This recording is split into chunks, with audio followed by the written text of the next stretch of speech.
The fluorescent lights in the City Hall corridor buzzed with that particular frequency that made my jaw ache. I'd been standing here for 17 minutes, watching the second hand on the institutional clock crawl around its face while my appointment time came and went. The manila folder in my hands had grown damp where my thumbs pressed against it, leaving small crescents of moisture on the beige surface. Inside this folder was a single form: petition for name change, minor child. Specifically, the petition to remove Malhotra from my son's legal identity and replace it with my maiden name, Sharma, just Vihan Sharma. Clean. Simple. Mine. The waiting area smelled of floor wax, and the desperate hope that clung to everyone who entered a government building believing paperwork could solve their problems. I recognized that hope because I'd carried it myself for years, filling out forms for restraining orders that were never granted, filing reports that went nowhere, documenting incidents that always fell just short of what the law considered actionable. But this was different. This wasn't about protection or escape. This was about clarity. I shifted my weight, feeling the familiar ache in my lower back that came from too many double shifts at the hospital. As a registered nurse, I'd learned to read people through more than their words. I watched vitals, micro-expressions, the way someone held their breath when the pain got too intense to speak through. That skill had served me well in my marriage too, teaching me to recognize when Arjun's promises were genuine exhaustion speaking and when they were calculated misdirection. The last time I'd believed him was 4 months ago. He'd shown up at my apartment with Vihan's favorite dinner and that look in his eyes that used to undo me. Not the cold authority he wore for his business, but something softer, more uncertain. He'd asked for another chance. Not for us to move back into his world, but to try dating again. To see if we could build something new from the ashes of what we'd been. I'd said yes. God help me. I'd said yes. Because he'd been showing up for Vihan consistently for 2 years by then. Every scheduled visit, every school event, every moment he'd been exactly where he promised to be. And because part of me, the part I'd tried to silence, still remembered what it felt like to be the center of Arjun Malhotra's attention when it was fully, genuinely focused on you.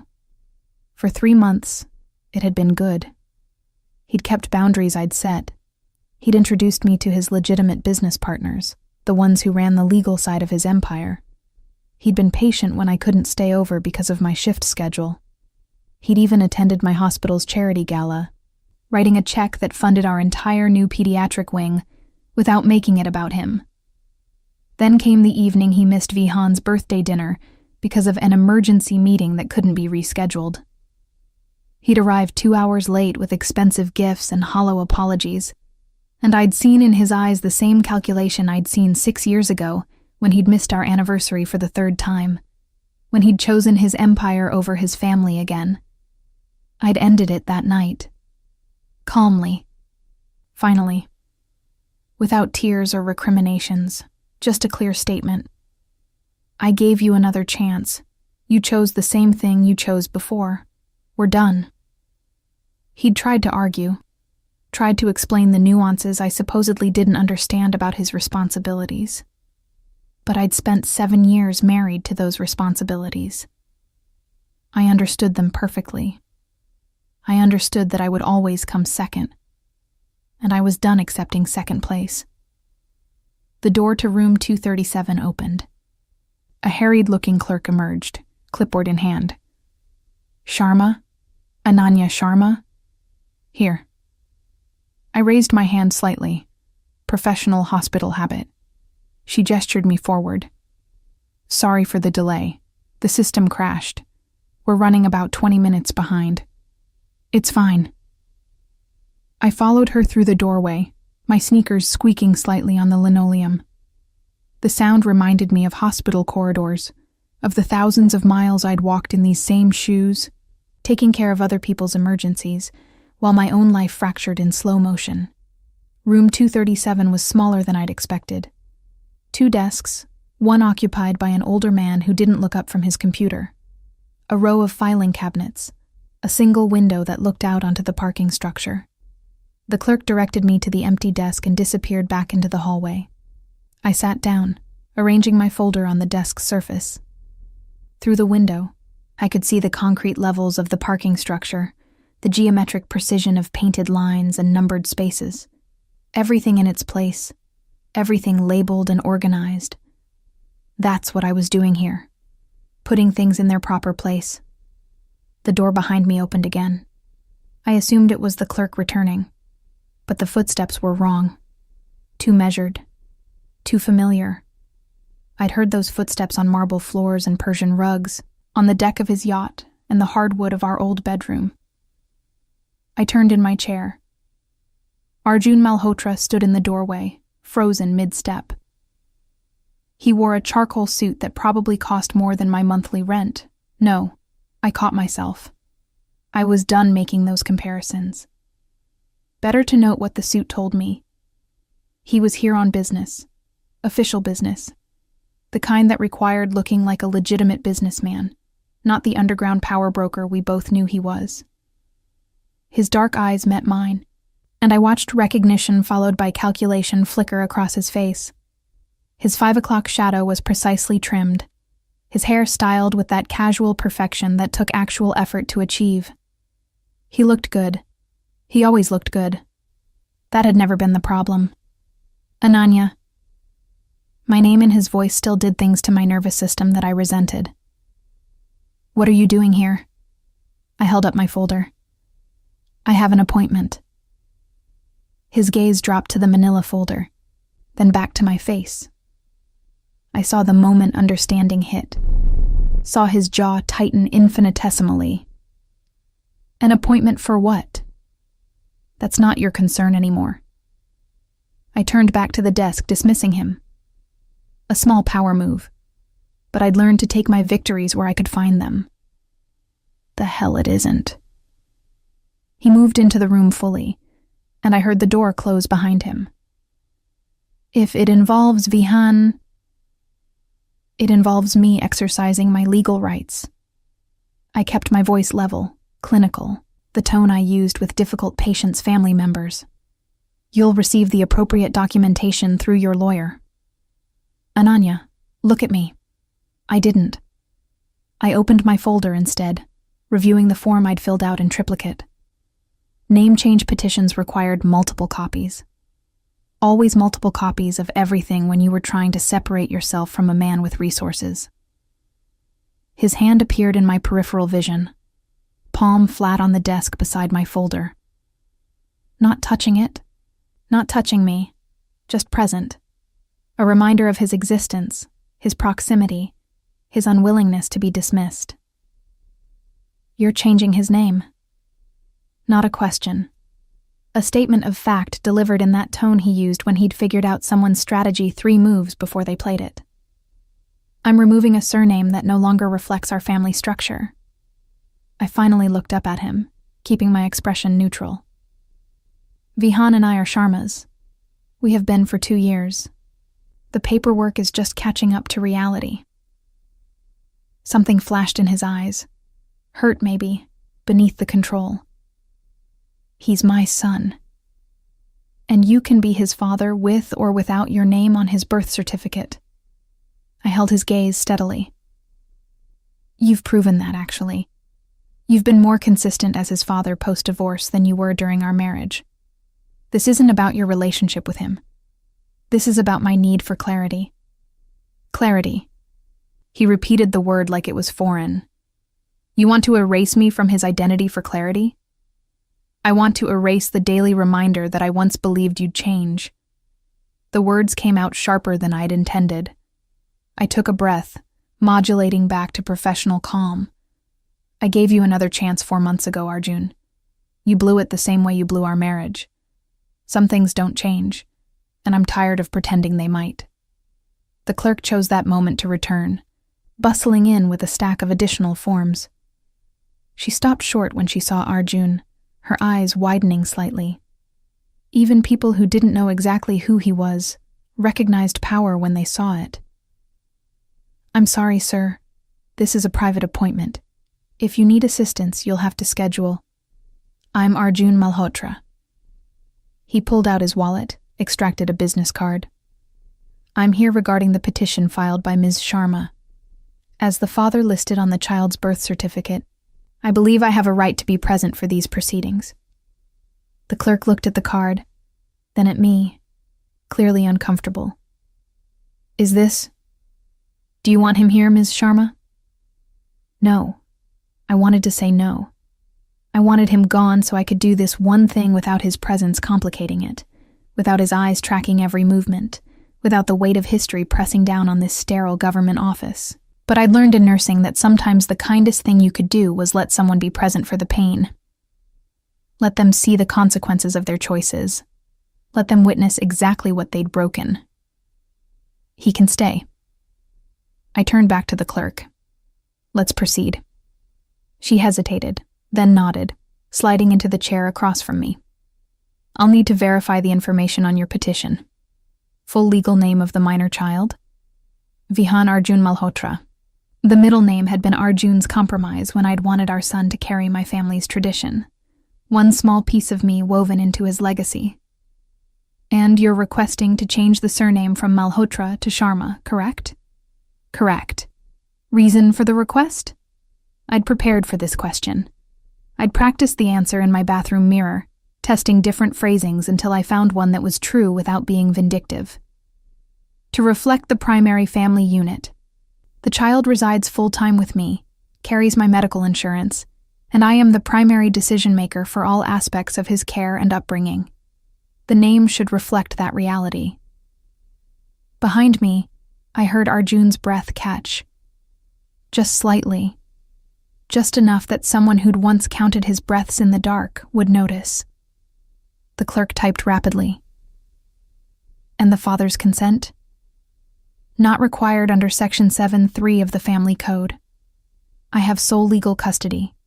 He has visitation rights, but name change decisions fall under my authority. I see. More typing. Then, carefully, Sir, do you wish to contest this petition? The room went very quiet.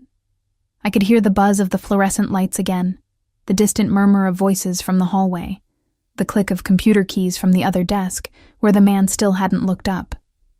Yes. Arjun's voice was tight. I wish to contest it. I'd expected this. Of course I'd expected this. Arjun Malhotra didn't surrender anything without a fight. I turned to look at him fully. On what grounds? On the grounds that you're making this decision out of anger, not what's best for Vihan. He'd moved closer, his hand now resting on the back of my chair. Not touching me, but close enough that I could smell his cologne.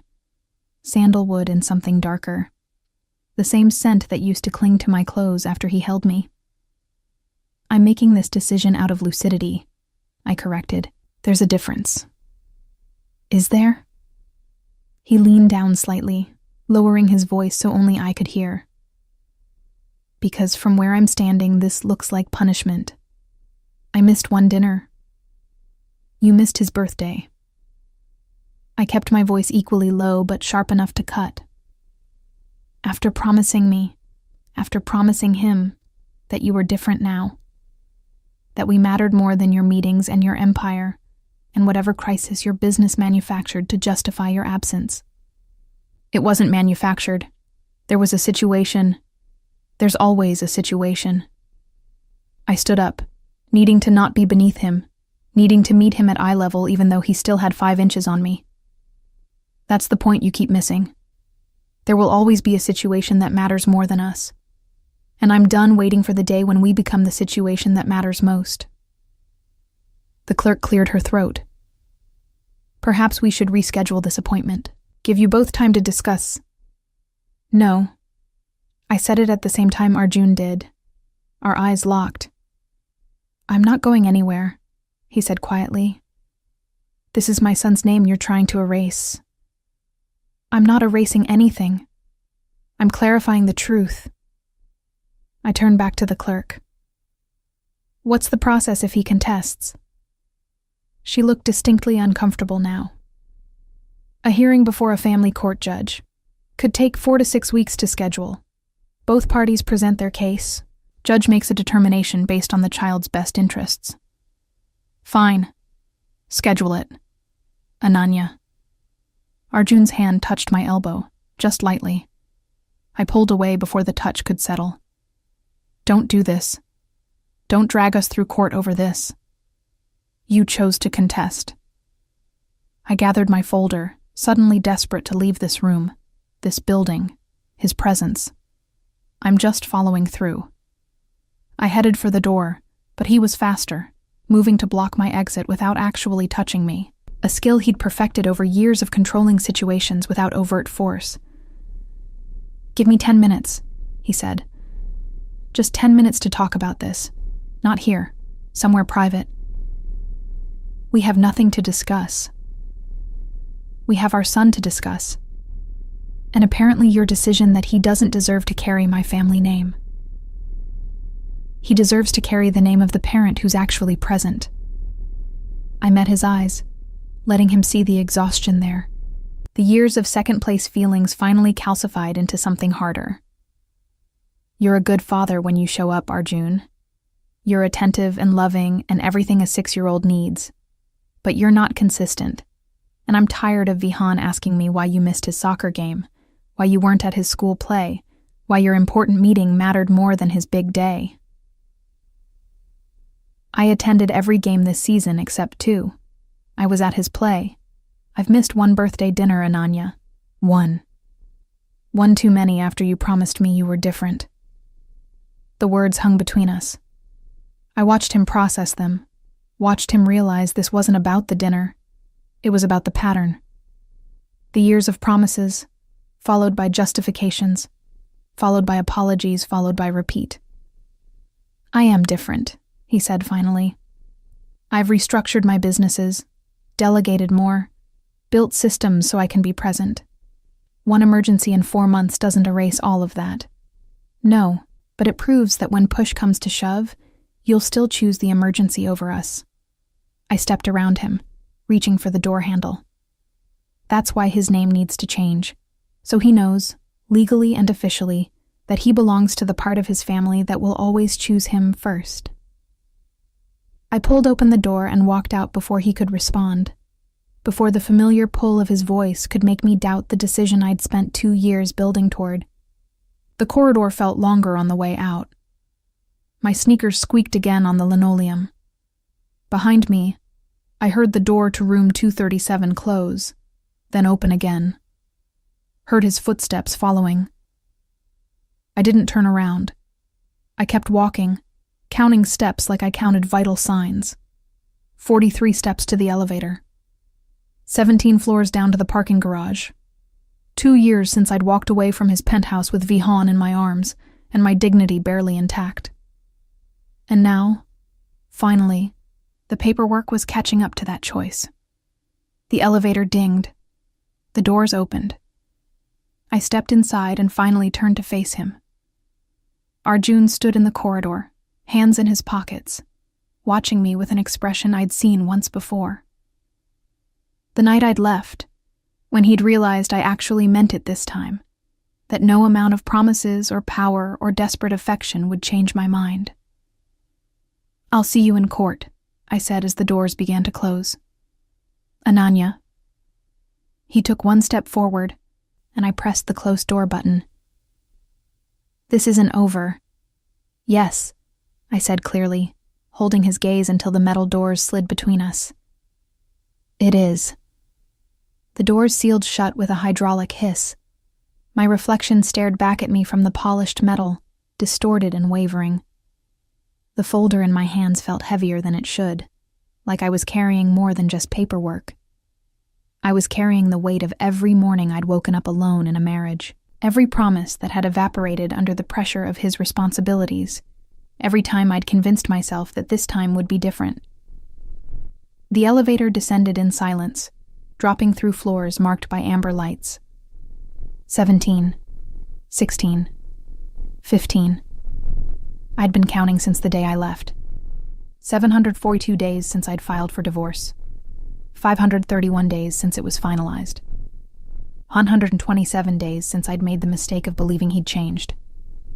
34 days since I'd ended it for the final time. And now, this. The last legal thread connecting us severed. Just a mother protecting her son from the instability of a father whose love was real, but whose priorities were immutable. The elevator reached the parking level.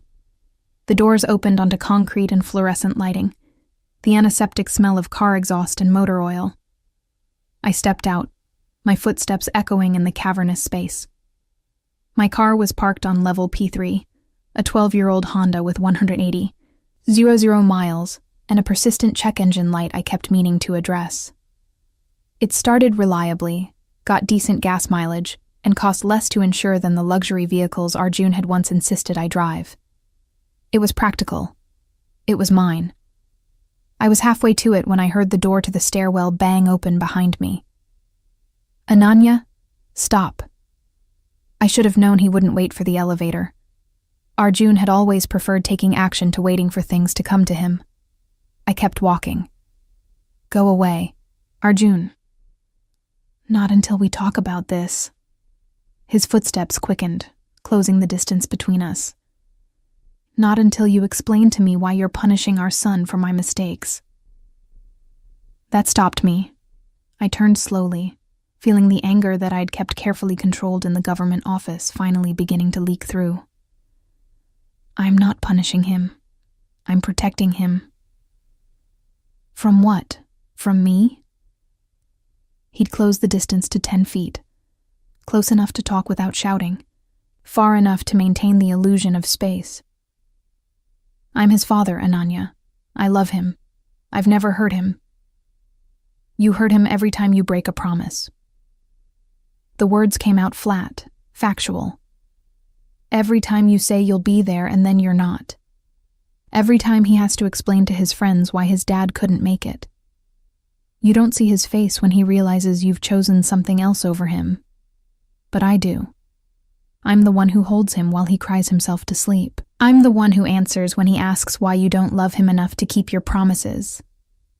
Something cracked in his expression. He said that? Not in those exact words. He's 6. But that's what he means when he asks why you didn't come, why you were late, why you forgot. I shifted the folder to my other hand, needing something to do with the energy building in my chest. And you know what I tell him? I tell him that you love him very much, that you're doing important work, that sometimes grown-ups have responsibilities that are hard to explain. I lie to protect your relationship with him, Arjun. I've been lying for 2 years to make sure he doesn't hate you. I'm not asking you to lie. Then what are you asking? The question came out sharper than I intended. You want me to tell him the truth? That his father runs an empire that will always come first? That the meetings and emergencies and situations will always be more important than school plays and birthday dinners? That he should get used to being second, because that's just how it is with you? That's not fair. No, it's not. I laughed, but there was no humor in it. It's not fair that I spent 7 years waiting for you to choose us. It's not fair that every time I thought you were finally getting it, another emergency would prove me wrong.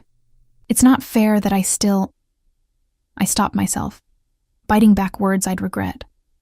But he'd heard enough. He always heard what I didn't say. You still what? I looked away, focusing on the concrete pillar behind him. It doesn't matter. It does to me. He moved closer, and I held up a hand to stop him. Don't. Just don't. He stopped, but his eyes never left my face. You still care. That's what you were going to say. Of course I still care. You're Vihan's father. We have a lifetime of coordinating schedules and splitting holidays and pretending to be civil at his graduation someday. I can't afford not to care. I forced myself to meet his gaze. But caring and trusting are different things. I care about you. I care about your relationship with Vihan. I care that you're safe and healthy because he needs his father. But I don't trust you anymore, Arjun. And without trust, there's no foundation for anything else. I can earn it back. No, the word was final. You can't. Because I gave you that chance already. 4 months ago, when you asked me to try again, I gave you a chance to prove you'd changed.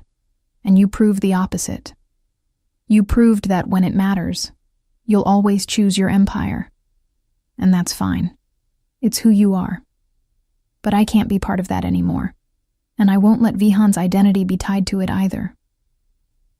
A car alarm went off somewhere on another level, the sound echoing through the structure.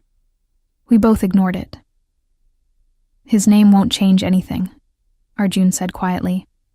He'll still be my son. I'll still have rights. I know. This isn't about your rights.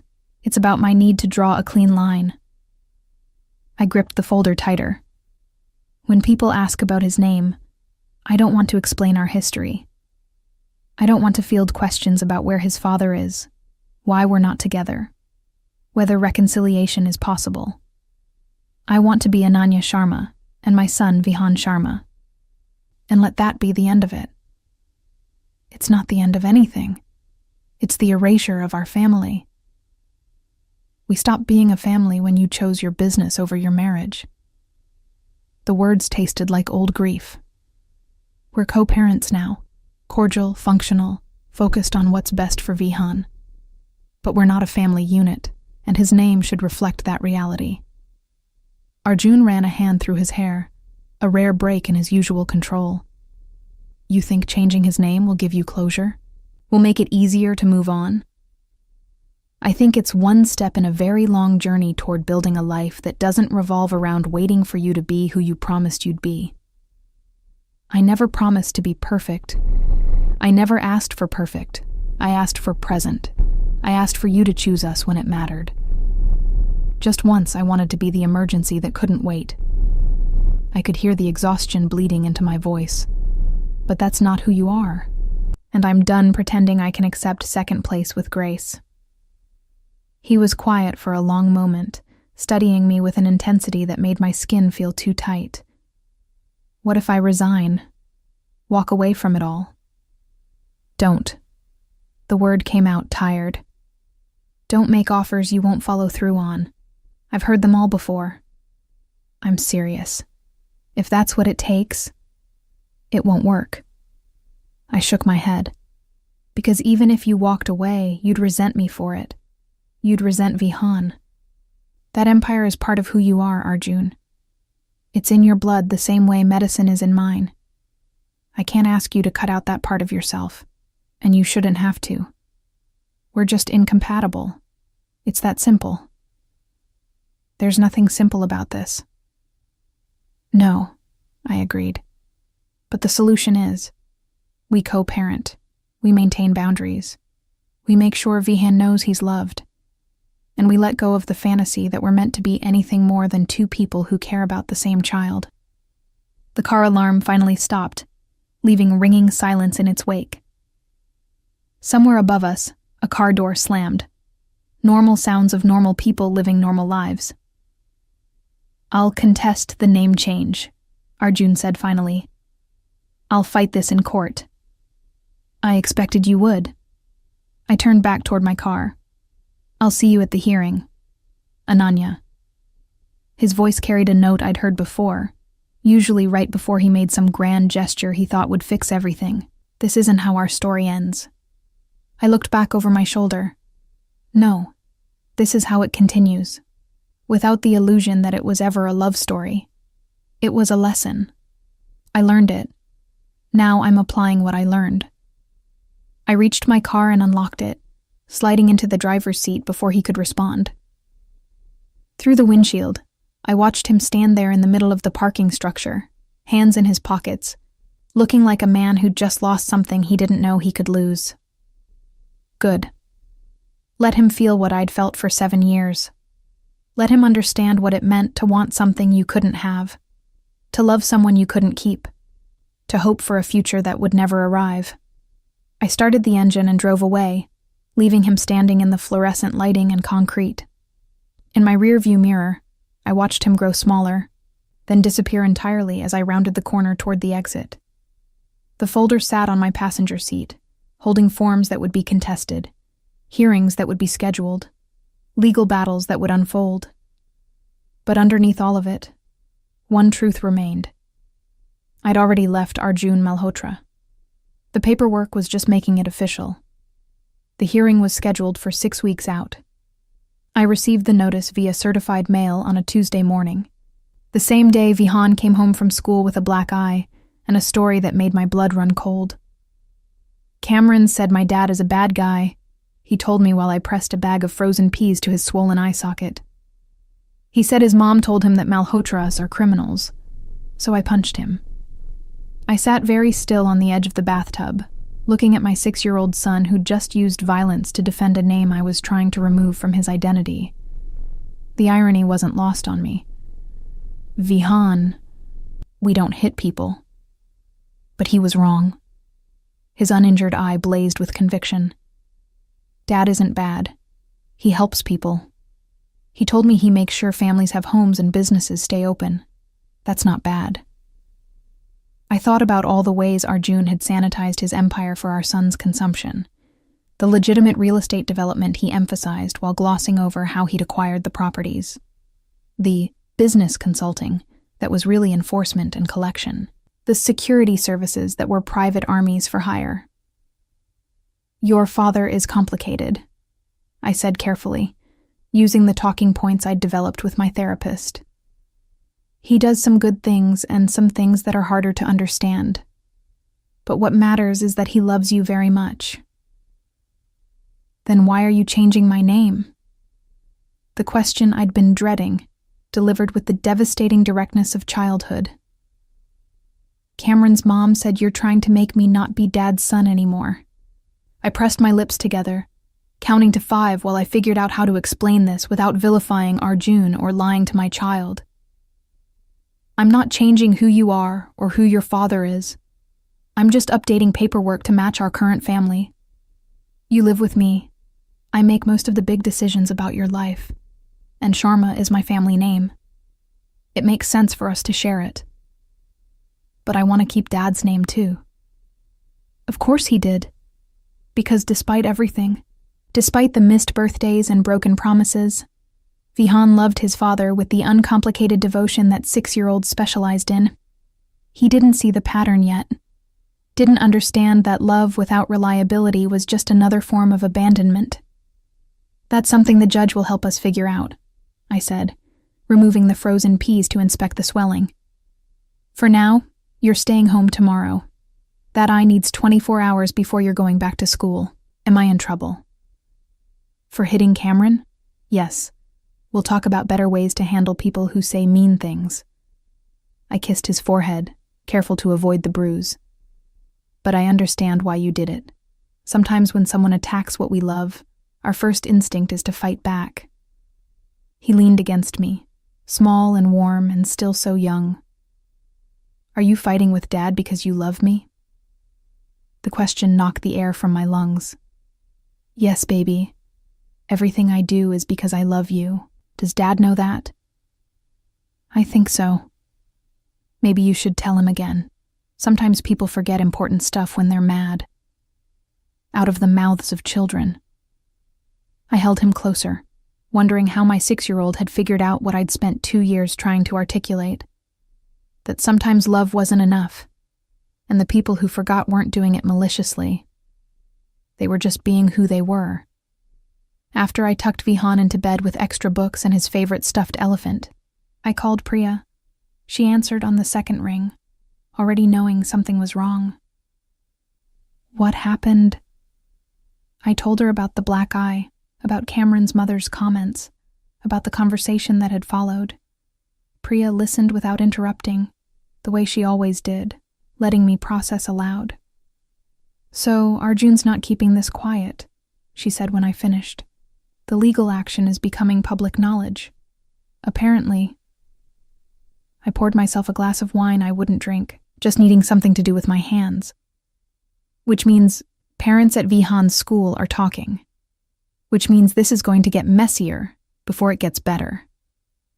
Have you talked to Arjun about this? No. And I'm not going to. His lawyer can handle it. Ananya. Priya's voice carried gentle reproach. You're going to have to communicate with him eventually. Might as well start now before things escalate. Things escalated the moment he decided to contest the petition. I set down the wine glass, untouched. I'm done trying to manage his feelings about my choices. I'm not talking about his feelings. I'm talking about protecting Vihan from becoming collateral damage in whatever legal war you two are about to wage. She was right. Of course she was right. Priya had been my reality check since nursing school. The friend who told me what I needed to hear instead of what I wanted to hear. It was simultaneously the most annoying and most valuable thing about her. I'll think about it, I said, which we both knew meant I wouldn't. You're as stubborn as he is, you know that? I learned from the best.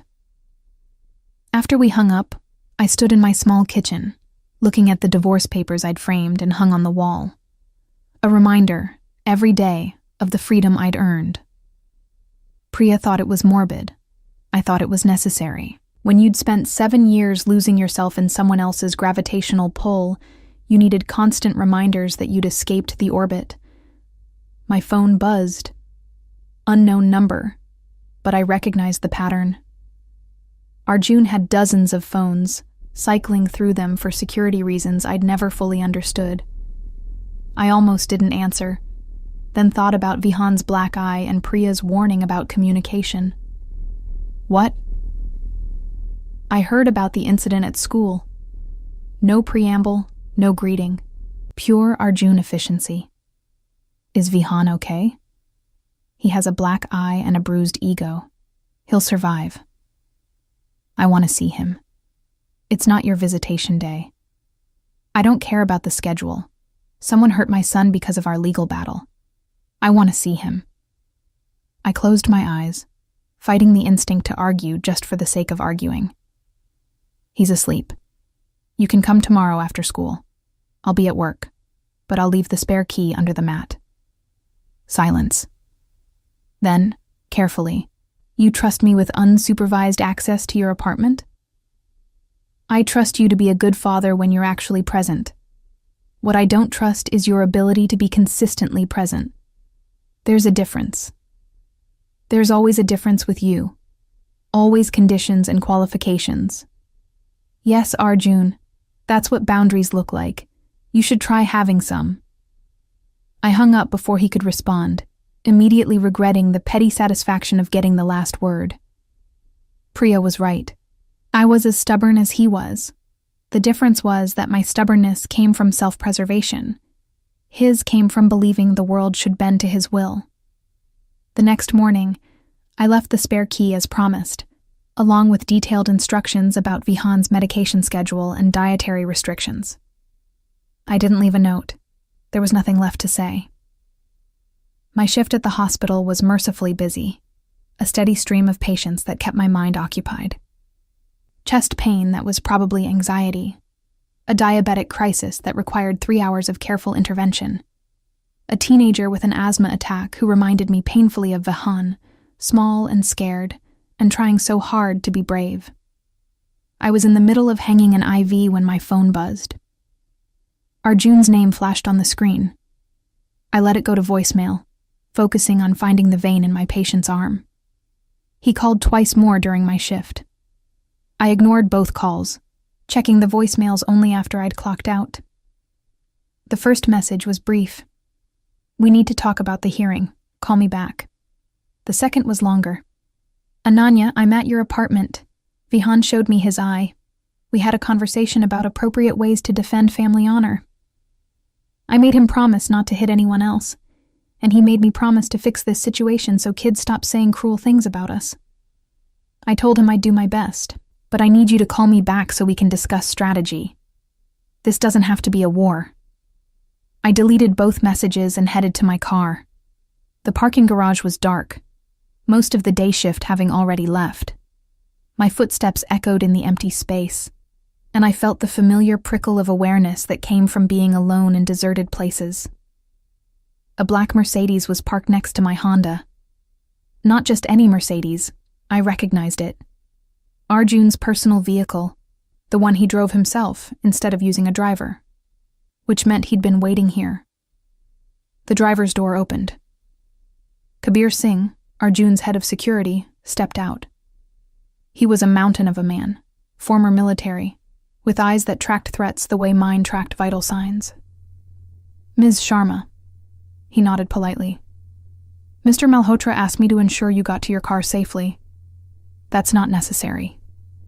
Nevertheless, he positioned himself between me and the rest of the garage, scanning the shadows with professional vigilance.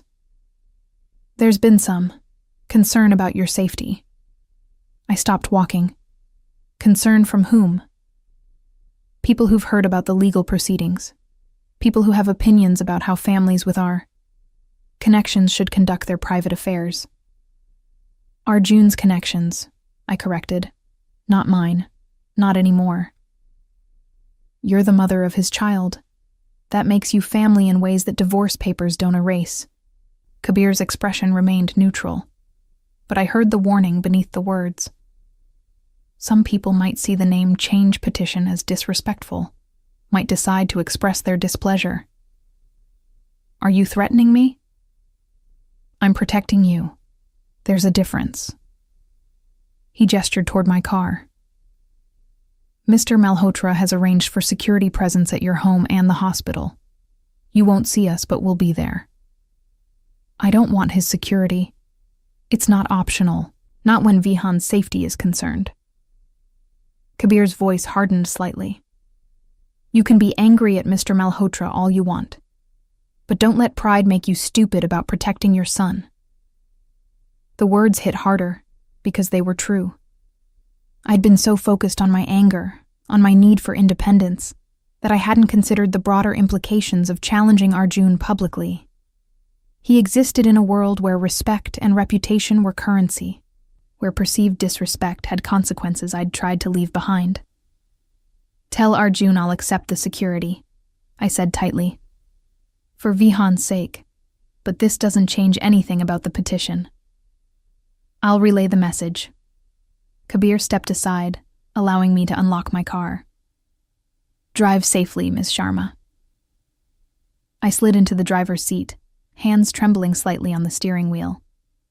Through the windshield, I watched Kabir return to the Mercedes, watched the expensive car pull away with the silent grace of German engineering. This was the problem with loving someone like Arjun. You never fully escaped his world. Even when you left, even when you filed papers and changed names and built new lives, the shadow of his empire followed, protection and threat in equal measure. My phone buzzed again. This time, I answered. I don't need your security, I said without preamble. Yes, you do. Arjun's voice was tight, with something that might have been fear if I didn't know better. Word has gotten out about the petition. Some of my business associates are taking it personally. They see it as you publicly disrespecting me, which by extension disrespects them. That's their problem. No, Ananya, it's yours. Because these aren't people who send angry letters. They're people who express displeasure through action. And you've made yourself a target. I gripped the steering wheel harder. I'm filing paperwork with the city. That's not a declaration of war. In my world, it is. You're stripping my name from my son. You're doing it publicly, through legal channels that create official records. You're essentially announcing that I'm unworthy of having my family carry my identity. He paused. Whether or not that's your intention doesn't matter. That's how it's being interpreted. Then maybe you should explain to your associates that this is a personal matter that doesn't concern them. I have. But the problem with having a reputation for control is that any public challenge to that control becomes everyone's business. They're watching to see how I handle this. How I handle you. The words sent ice down my spine. I'm not yours to handle. I know that. You know that. But they see you as an extension of me whether you like it or not. And right now, you're an extension that's publicly defying me. That makes you a liability. So call off your dogs. I'm not the only one with dogs in this fight. His voice dropped lower, more urgent. There are people who want to use this situation to undermine me. They'll target you to get to me. That's why you need security. That's why you need to stop being stubborn and accept protection. I started the car, needing to be moving, needing to be anywhere but sitting still while Arjun explained how my attempt at independence had made me vulnerable. I'll accept the security, but I'm not dropping the petition. I'm not asking you to drop it. I'm asking you to understand the situation you've created. I created? Anger flared hot in my chest. I filed a legal petition through appropriate channels. You're the one who chose to contest it publicly. You're the one whose business creates these complications. Don't blame me for consequences that stem from your choices. This isn't about blame. It's always about blame with us, Arjun. Either you're blaming me for not understanding your world, or I'm blaming you for dragging me into it. Maybe the real problem is that we were never supposed to be in the same world at all. I hung up before he could respond, threw the car into reverse, and drove home through streets that suddenly felt less safe than they had that morning. When I arrived at my apartment building, I spotted them immediately. 2 men in a dark SUV parked across the street. Arjun's security, maintaining their discreet distance. Protection or surveillance. Maybe both. Inside, Vihan was curled up on the couch watching cartoons, his black eye vivid against his brown skin. He looked up when I entered, and I saw Arjun in his face, the set of his jaw, the intensity in his eyes. My son was going to grow up to be just like his father. Strong, stubborn, certain of his place in the world. I just hoped he'd also learn what his father never had, that sometimes the strongest thing you could do was walk away. Mom? Vihan's voice was small. Is Dad in trouble because of me? I sat down next to him, pulling him close. No, baby. None of this is because of you. Cameron's mom said, Cameron's mom doesn't know our family. She doesn't understand the choices I'm making or why I'm making them. I kissed the top of his head. All you need to know is that I love you, your dad loves you, and we're both doing what we think is best. Even if you don't agree on what's best. Especially then. That's what co-parenting means. We don't have to agree. We just have to both keep showing up for you. He was quiet for a moment, processing. Then, Dad said he's going to talk to the judge and explain that I want to keep his name. He said the judge listens to what kids want. My chest tightened. Of course Arjun would use Vihan's desires as ammunition. Not maliciously. He genuinely believed he was advocating for their relationship. But the effect was the same, positioning our son in the middle of our conflict. The judge will definitely want to hear what you think, I said carefully. But they'll also consider what's best for you overall. Not just what you want in this moment. What's the difference? Sometimes what we want isn't what we need. Like how you wanted to punch Cameron because he said mean things. You wanted to defend Dad, but what you needed was to walk away and tell a teacher. Vihan considered this with the serious concentration he brought to all difficult concepts. So, you think I need to have your name even though I want to keep Dad's? I think you need stability and clarity. I think you need to know who your primary family is. And I think carrying my name reflects that reality. I turned him to face me. But I also think you need to know that no matter what name you have, you'll always be your father's son. Nothing can change that. Does Dad know you think that? I don't know what your father knows anymore. We don't communicate very well. Maybe you should try harder. That's what my teacher says when me and Cameron fight. She says we both have to try harder to understand each other. I pulled him close again, marveling at how a 6-year-old could cut through to the core of things adults spent years circling around. Your teacher is very wise. She also said Cameron has to apologize for saying mean things about you and Dad. He's supposed to do it tomorrow in front of the whole class. How do you feel about that? Weird. Like I won when I shouldn't have won because I hit him first. That's called moral complexity, baby. Welcome to being human. We sat together in comfortable silence, watching cartoons neither of us cared about, just being present in the same space. Outside, I knew Arjun's security team was watching. At the hospital, they'd probably already established a presence. In courtrooms and lawyers' offices, papers were being filed, strategies were being developed. A war was being waged over what name my son would carry into adulthood. But here, in this moment, in our small apartment with the second-hand furniture and the leaky faucet I kept meaning to fix, we were just a mother and son trying to figure out how to love the complicated man who connected us. My phone buzzed. A text from an unknown number. Check your email. AM. I opened my email to find a message from Arjun with a single attachment. A photograph. Vihan's birth certificate, the original one from the hospital, with both our signatures at the bottom. Mine neat and precise. His a bold scrawl that took up twice the space. Below the image, a message. This is what I'm fighting for. Not the name itself. The promise we made when we signed this, that we would both be his parents, equally, permanently, regardless of what happened between us. You're trying to erase me from his official identity. I'm trying to hold you to the promise we made 6 years ago. If that makes me the villain in your story, I'll accept that. But I won't accept being erased. I stared at the screen for a long time, feeling something crack in my carefully maintained anger. Because he was right. When we'd signed that certificate, when we'd chosen to give Vihan his surname, we'd been making a promise. That Arjun would be fully present in his son's life. That his name would mean something beyond legacy and empire. He'd broken that promise in 1,000 small ways over 6 years. But he was trying to keep it in the only way he knew how. By fighting to maintain his legal connection to his child. I understood that. I even respected it. But I also knew that sometimes love meant knowing when to let go. When to stop fighting and start accepting reality. When to acknowledge that good intentions didn't equal good outcomes. I didn't respond to his text. There was nothing to say that wouldn't lead us back to the same circular arguments we'd been having for years.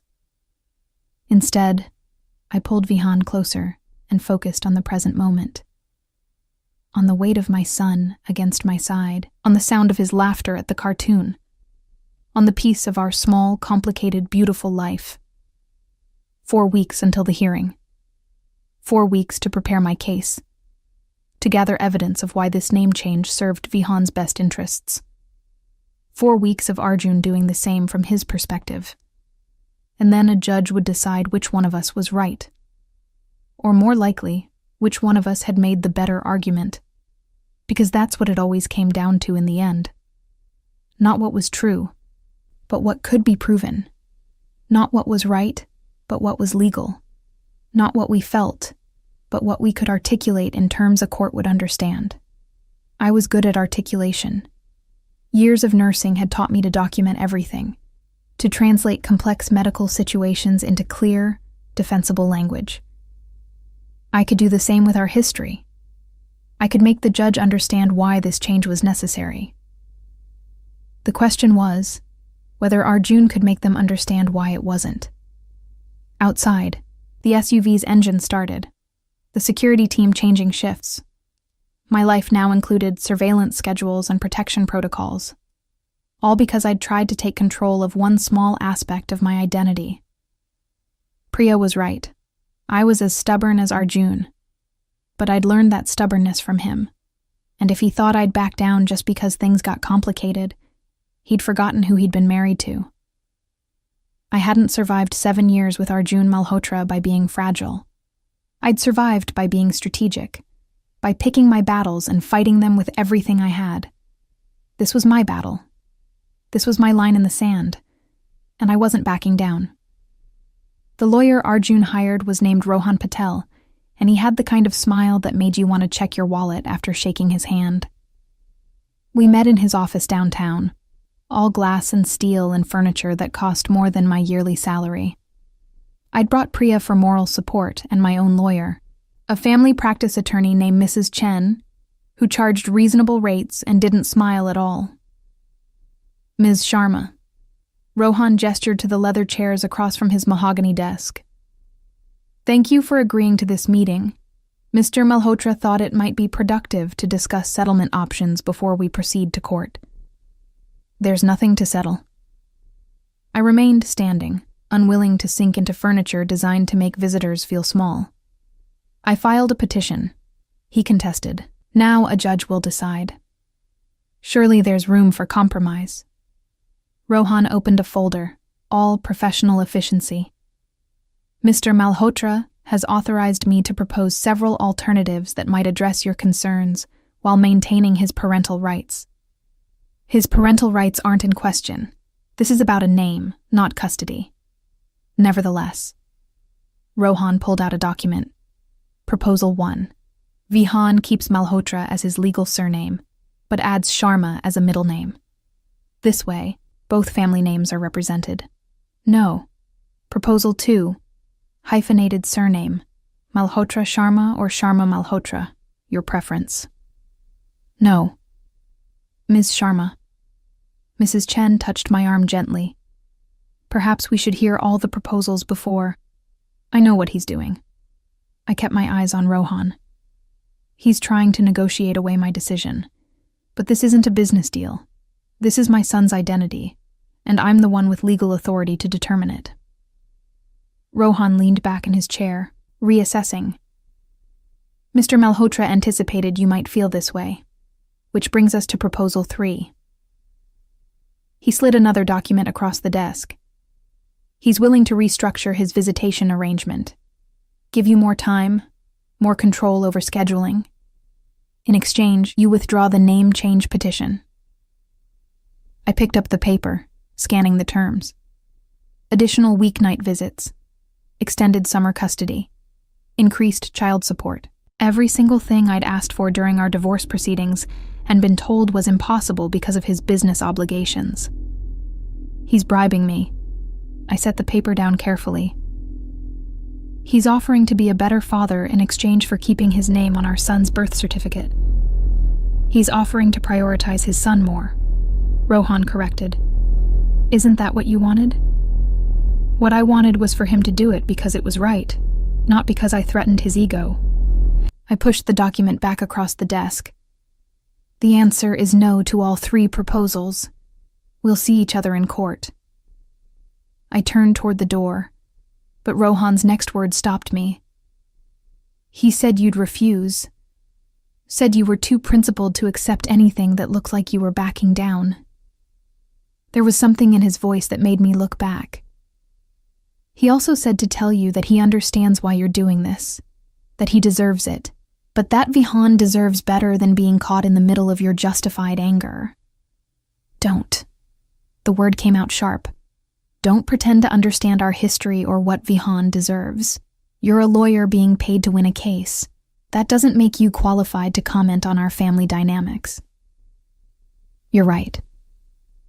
Rohan stood, and for the first time, his professional mask slipped slightly. But I've worked for Mr. Malhotra for 8 years.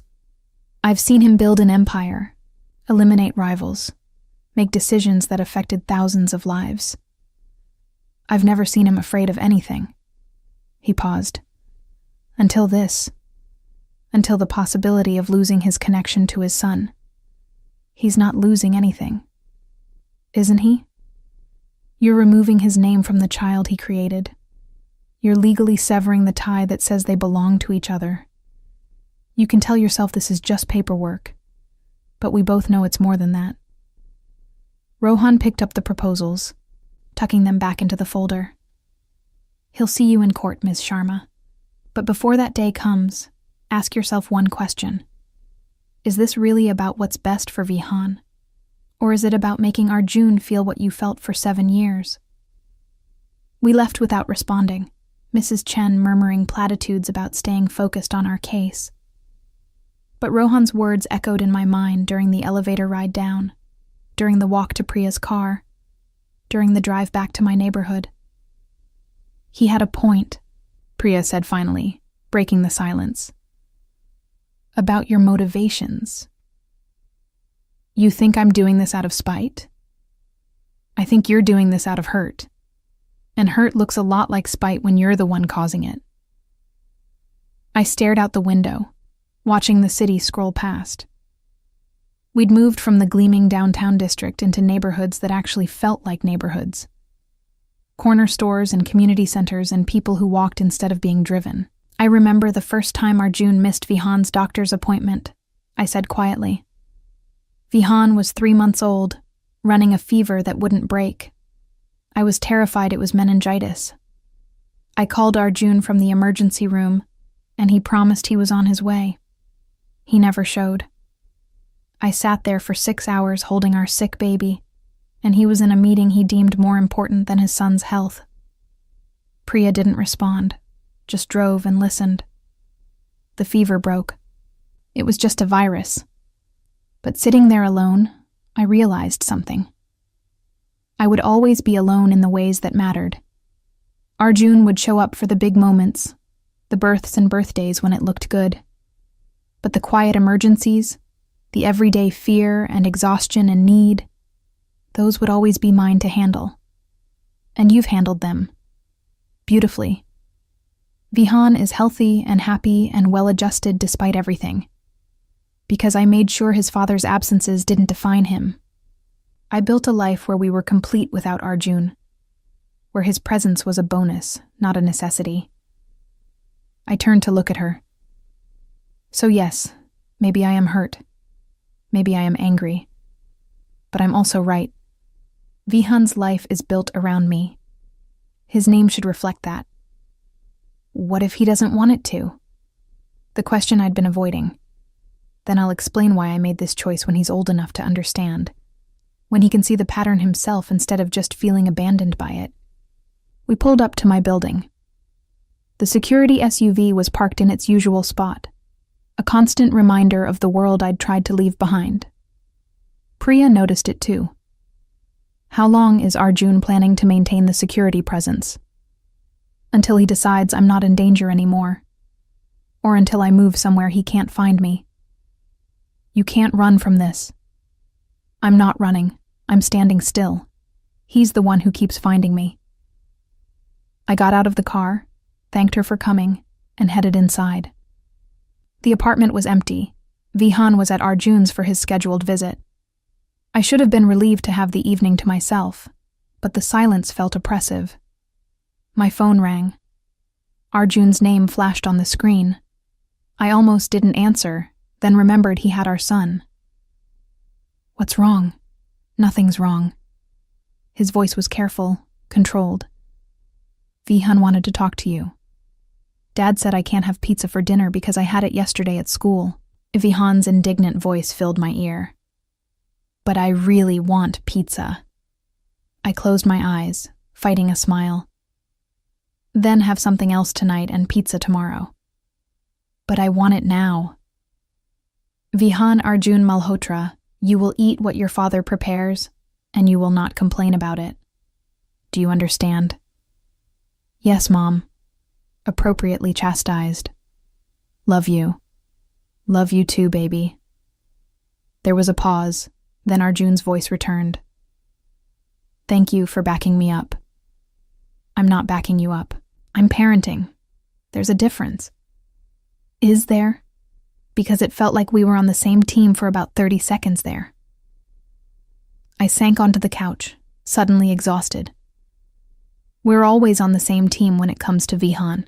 That's never been the problem. What is the problem then? Because I'm trying to understand, Ananya. I really am. The problem is that you think understanding will change my mind. That if you just explain yourself well enough, I'll see that you're right and I'm wrong. I picked at a loose thread on the couch cushion. But this isn't about who's right. It's about what I need to move forward with my life. And you need to erase me? I need to stop being defined by you, by our history, by the choices you made that shaped my entire existence for 7 years. The thread came loose in my hand.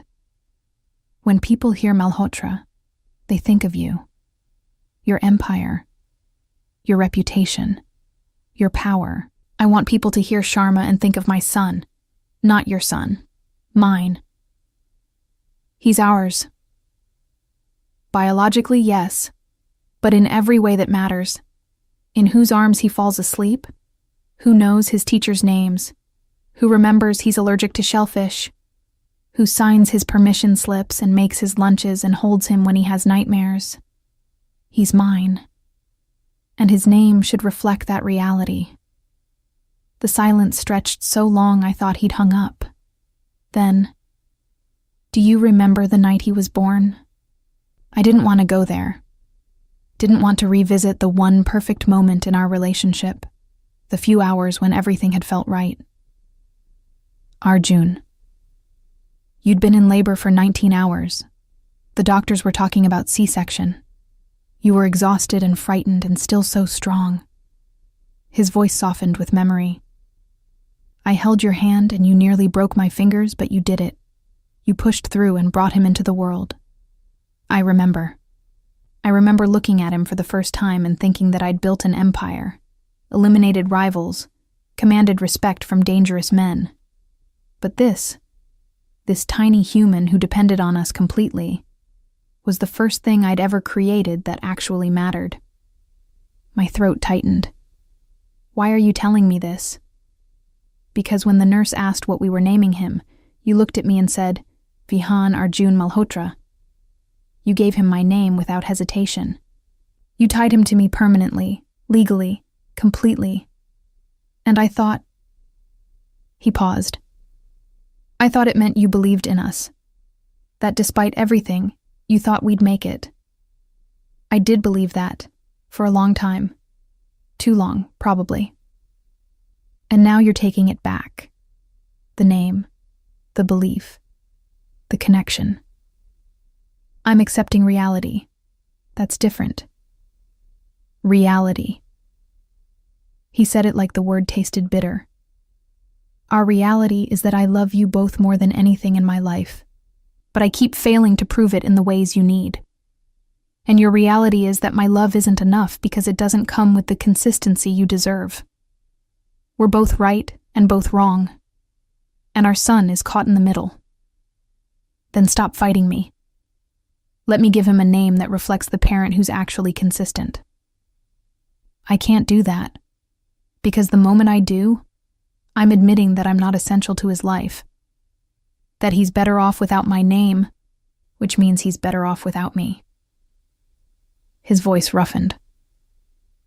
I can accept a lot of things, Ananya. I can accept that you stopped loving me. I can accept that I failed as a husband, but I can't accept being erased from my son's identity. No one is erasing. That's exactly what you're doing, and maybe I deserve it. Maybe this is justice for all the times I chose wrong. But Vihan doesn't deserve to grow up wondering why his mother wanted so badly to remove all traces of his father. The words hit like physical blows. That's not what this is. Then what is it? Explain it to me in a way that doesn't sound like punishment. I couldn't. Because maybe it was punishment. Maybe underneath all my rational justifications and legal arguments, I was finally making Arjun feel a fraction of what I'd felt for 7 years. Making him understand what it meant to be systematically erased, to be chosen second, to watch someone you love prioritize everything else above you. I have to go, I said, my voice unsteady. Vihan needs dinner. We already ate. Pizza, actually. I caved. Despite everything, I smiled. You're a terrible disciplinarian. I know. That's why we're a team. You enforce rules, I break them and teach him that love includes flexibility. It's a system. It's chaos. It's worked for 6 years. Has it? Because it seems like it's falling apart right now. Only because you're dismantling it. He sighed. I'll have him back by 8 tomorrow. And Ananya, I'm not going to stop fighting this. Not because I don't respect your decision, but because I can't respect a decision that tells my son I'm not permanent in his life. He hung up before I could respond. I sat in the empty apartment, holding the phone, feeling the weight of his words settling over me like a blanket I couldn't shake off. Was he right? Was I punishing him? Or was I finally standing up for what I needed? The problem was, I wasn't sure anymore. And the court date was in 2 weeks. My phone buzzed with a text from Mrs. Chen. "We need to discuss your testimony. Can you come to my office tomorrow?" I replied, confirming the appointment, then opened my photo gallery. It was a compulsion I'd developed over the years, scrolling through images of Vihan's life. First steps, first day of school, birthday parties and Halloween costumes and lazy Sunday mornings. In the early photos, Arjun was everywhere. Holding a newborn Vihan, his face soft with wonder. Teaching a toddler to walk, crouched down with outstretched arms. Reading bedtime stories with Vihan curled against his chest. Then the photos changed. Arjun appeared less frequently. The images were mostly of Vihan and me. His father present only in occasional weekend visits, scheduled events, the dutiful appearances of a man who loved his son but couldn't quite manage to prioritize him. This was what I'd show the judge.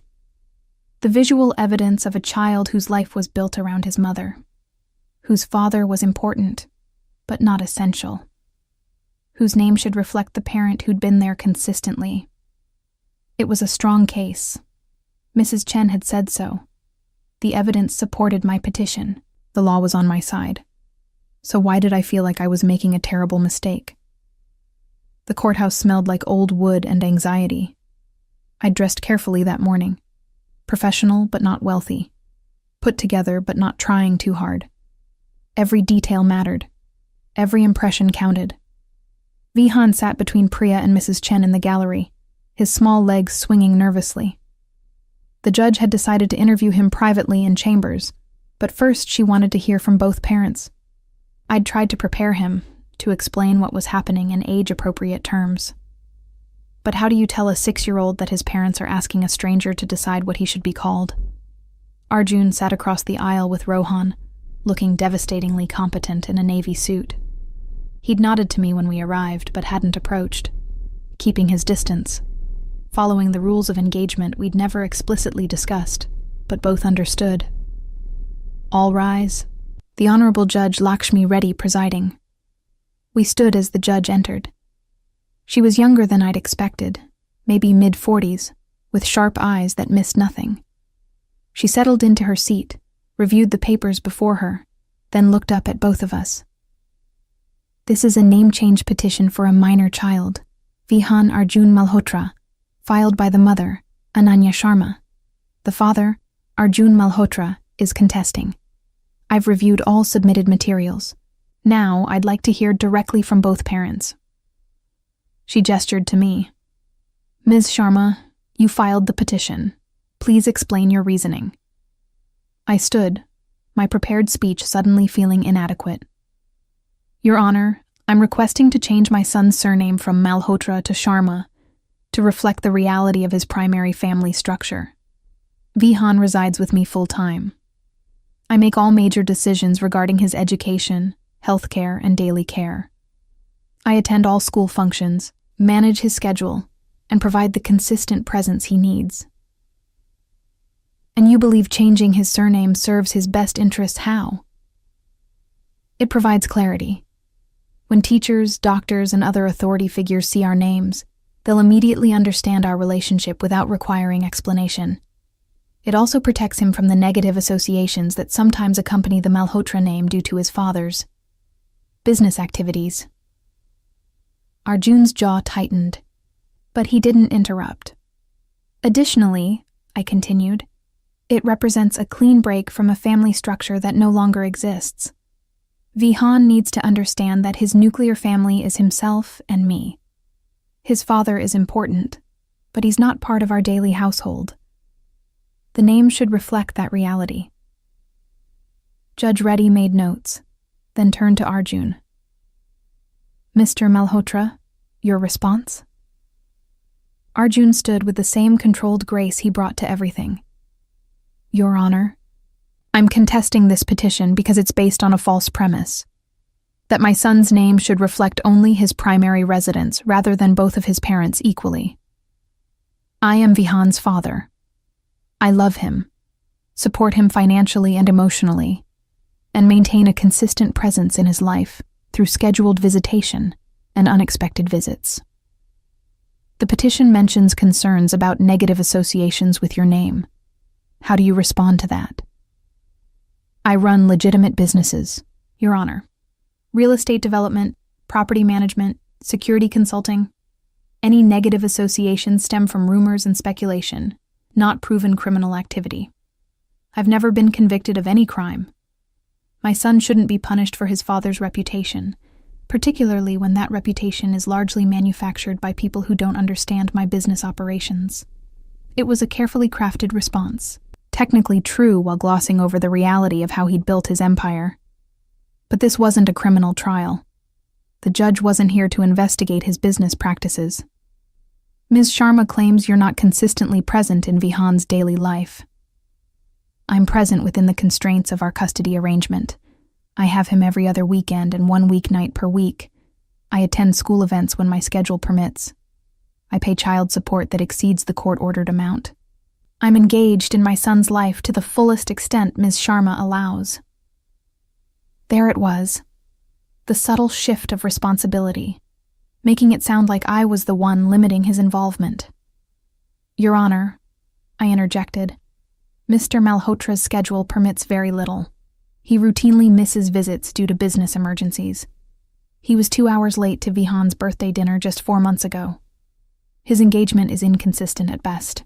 Because my work involves genuine emergencies that can't always be rescheduled, Arjun countered.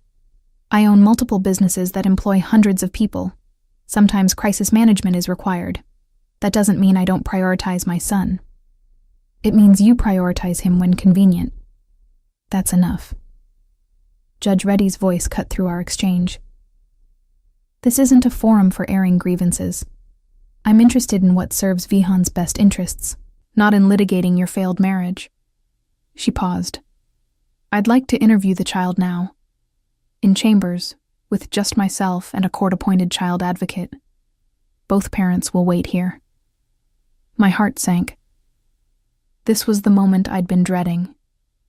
Vihan alone with a judge, trying to articulate feelings he barely understood himself. They brought him back after 20 minutes. His face was red, eyes wet. He'd been crying. The sight of it made my chest ache.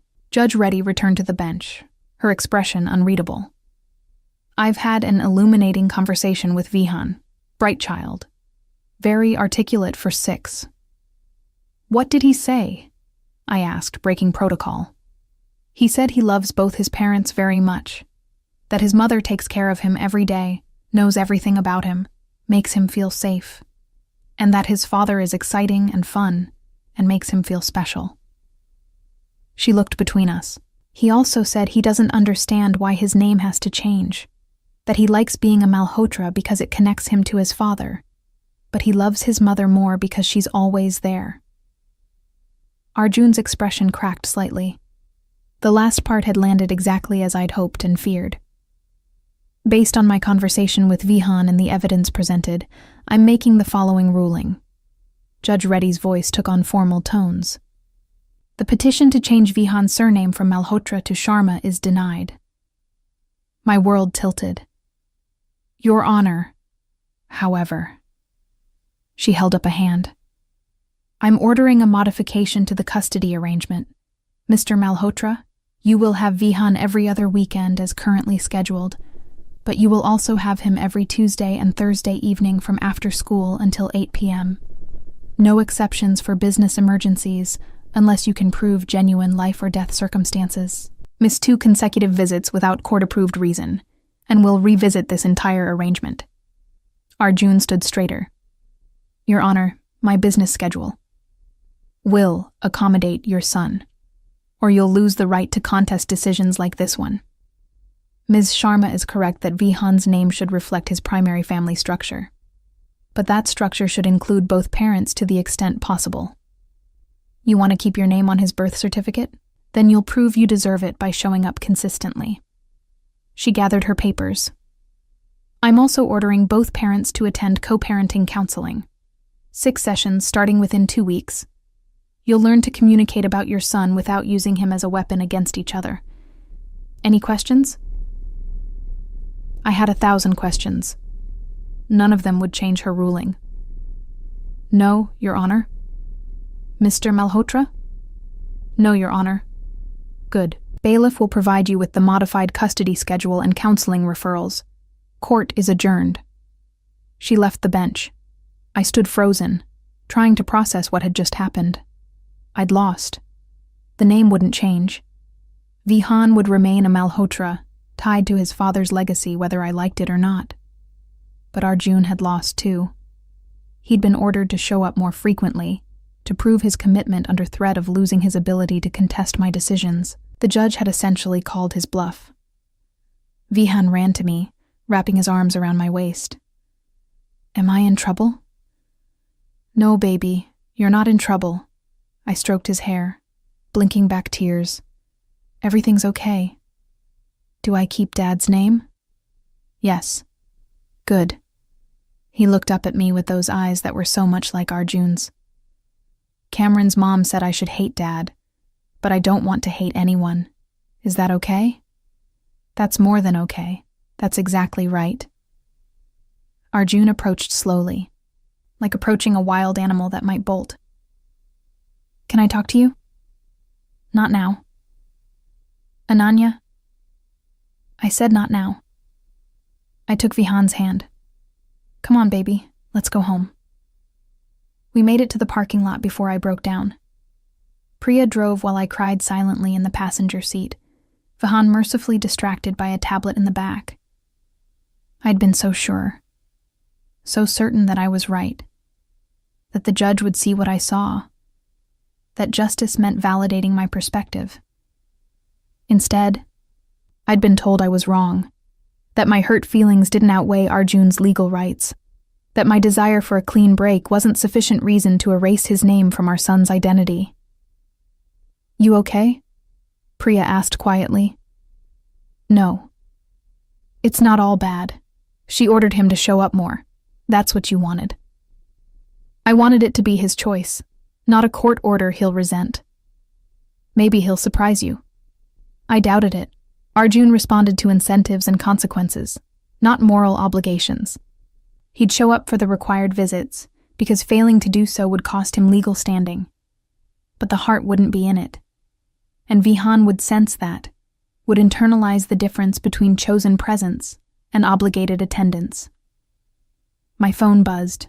A text from Arjun. Can we talk about the new schedule? I want to make this work. I didn't respond. I was too raw, too defeated, too angry at myself for caring that he was trying. That evening, after Vihan was in bed, I sat in my small kitchen with a glass of wine I actually drank this time. The modified custody order lay on the table, stark black text on white paper. 2 additional weeknight visits. Mandatory attendance unless life-threatening emergency. 6 co-parenting counseling sessions. It was more than I'd had before the petition. More structure, more accountability, more of Arjun's time committed to his son. By any objective measure, I'd won something valuable even if I'd lost the central battle. So why did it feel like I'd been defeated?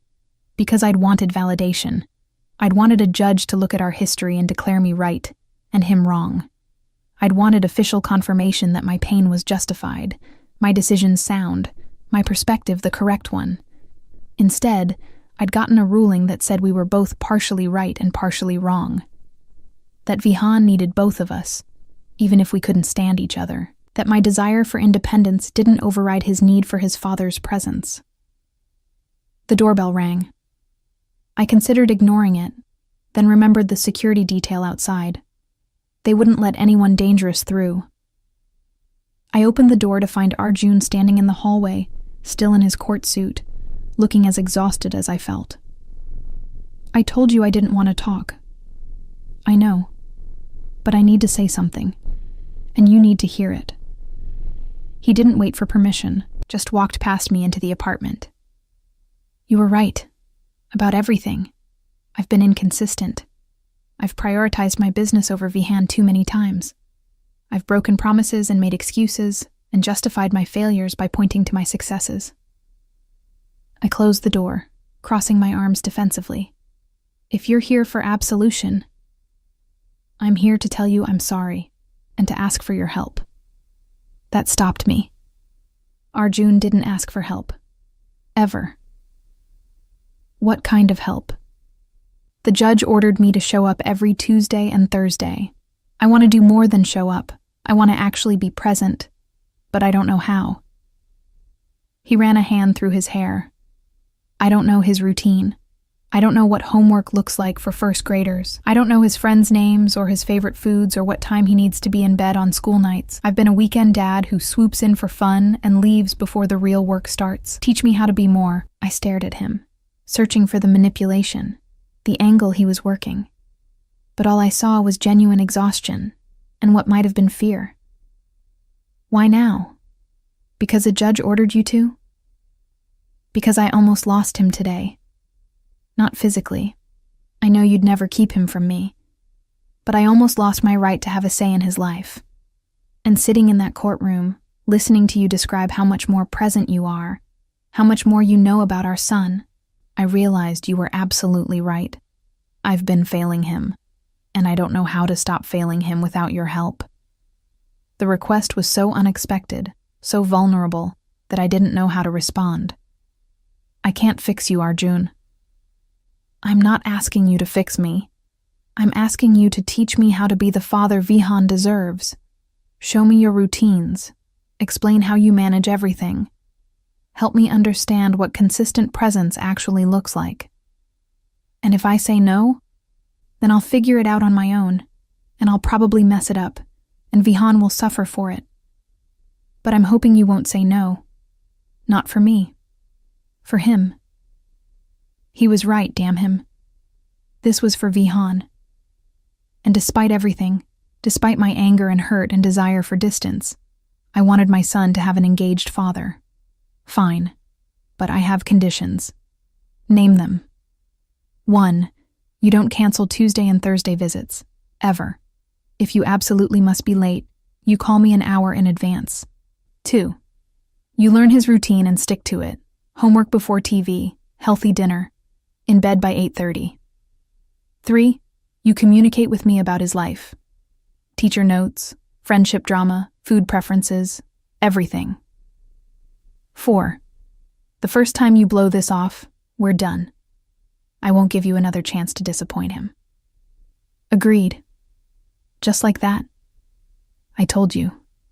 I'm serious about this. I nearly lost my son today. I'm not making that mistake twice. He moved toward the door, then paused.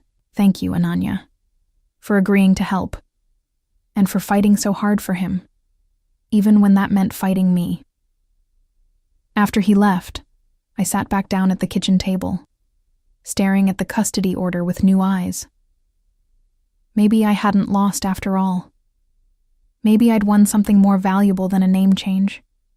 Maybe I'd won the beginning of the consistent co-parent I'd always needed Arjun to be. Or maybe I was being naive again, believing promises I'd heard too many times before. Only time would tell.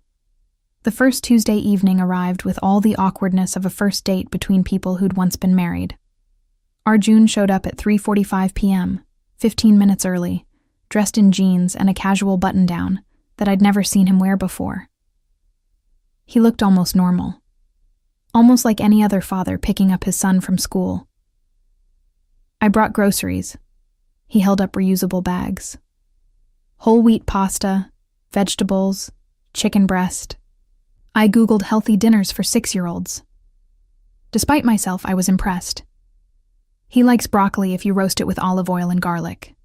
Hates it steamed. Noted. He set the bags on the counter. Anything else I should know? He has math homework, 3 pages. He'll try to convince you it's too hard, but he actually understands it. He just doesn't want to do it. So I insist he completes it before any screen time.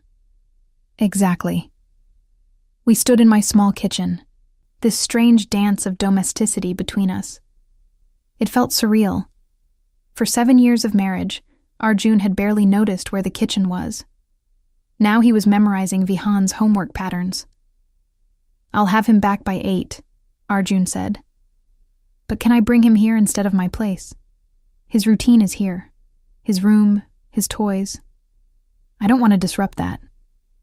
Another surprise. "You want to parent him in my apartment?" "I want to learn his actual life, not create an artificial one at my penthouse. If you're comfortable with that." I wasn't comfortable with it. Wasn't comfortable with Arjun in my space, learning the rhythms of our daily existence. But it was what Vihan needed. "Fine, but you're cooking in my kitchen, which means you clean up properly, and you don't rearrange anything." "Understood." Vihan burst through the door then, backpack dragging behind him, face lighting up when he saw his father. "Dad, you're here. Every Tuesday and Thursday from now on, remember?" Arjun crouched down, pulling Vihan into a hug. "Ready to hang out? Can we play video games? After homework." Arjun stood, ruffling Vihan's hair. "Your mom says you have math tonight. Math is boring. Math is important. Come on, show me what you're working on." I watched them settle at my small dining table, Vihan pulling out crumpled papers while Arjun examined them with genuine interest. This was what I'd wanted, what I'd begged for during our marriage. Arjun present, engaged, learning his son's world, instead of expecting Vihan to fit into his. I retreated to my bedroom, giving them space. Through the door, I could hear Vihan explaining his homework, Arjun asking questions that were actually helpful rather than condescending.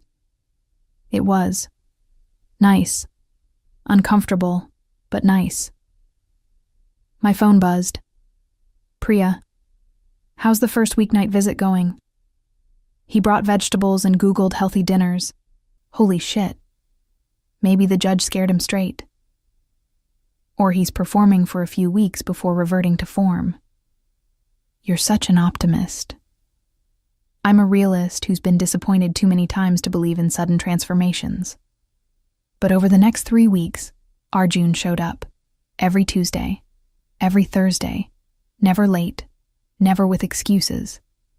He learned Vihan's routine by watching me, by asking questions, by taking notes on his phone like he was studying for an exam. He learned that Vihan needed transitional time after school before starting homework, that he ate better if food was presented as choices rather than demands, that he was afraid of the dark but embarrassed to admit it, so nightlights needed to appear casually throughout the apartment. The co-parenting counseling started on a rainy Wednesday evening. The therapist, Dr. Meera Joshi, had kind eyes and a bullshit detector that rivaled mine. She sat us down in her office and asked the question that cut through all our careful defenses. Why do you think you failed as partners? I'd prepared for this, because Arjun prioritized his business over his family consistently for 7 years, because every promise came with conditions, because I was never his priority. Mr. Malhotra? Because I thought providing financially was the same as providing emotionally, because I didn't understand that Ananya needed presence more than presence. Because I was building an empire and forgot that empires are empty without people to share them with. The honesty surprised me. Usually Arjun deflected, justified, reframed. But here, in this neutral space, he was being remarkably direct. "And now?" Dr. Joshi asked. "What's different?" "Now I understand what I lost," Arjun said. "And I'm trying to prove I can change, not to win Ananya back. I know that's not happening. But to be the father Vihan deserves. Ms. Sharma, do you believe he can change?" I wanted to say no. Wanted to protect myself from disappointment by assuming the worst. But I'd been watching him for 3 weeks, seeing the effort, the consistency, the genuine engagement. "I believe he's trying," I said carefully. "Whether he can sustain it long-term remains to be seen." "Fair enough. Let's talk about communication patterns." The session covered ground we'd fought over for years.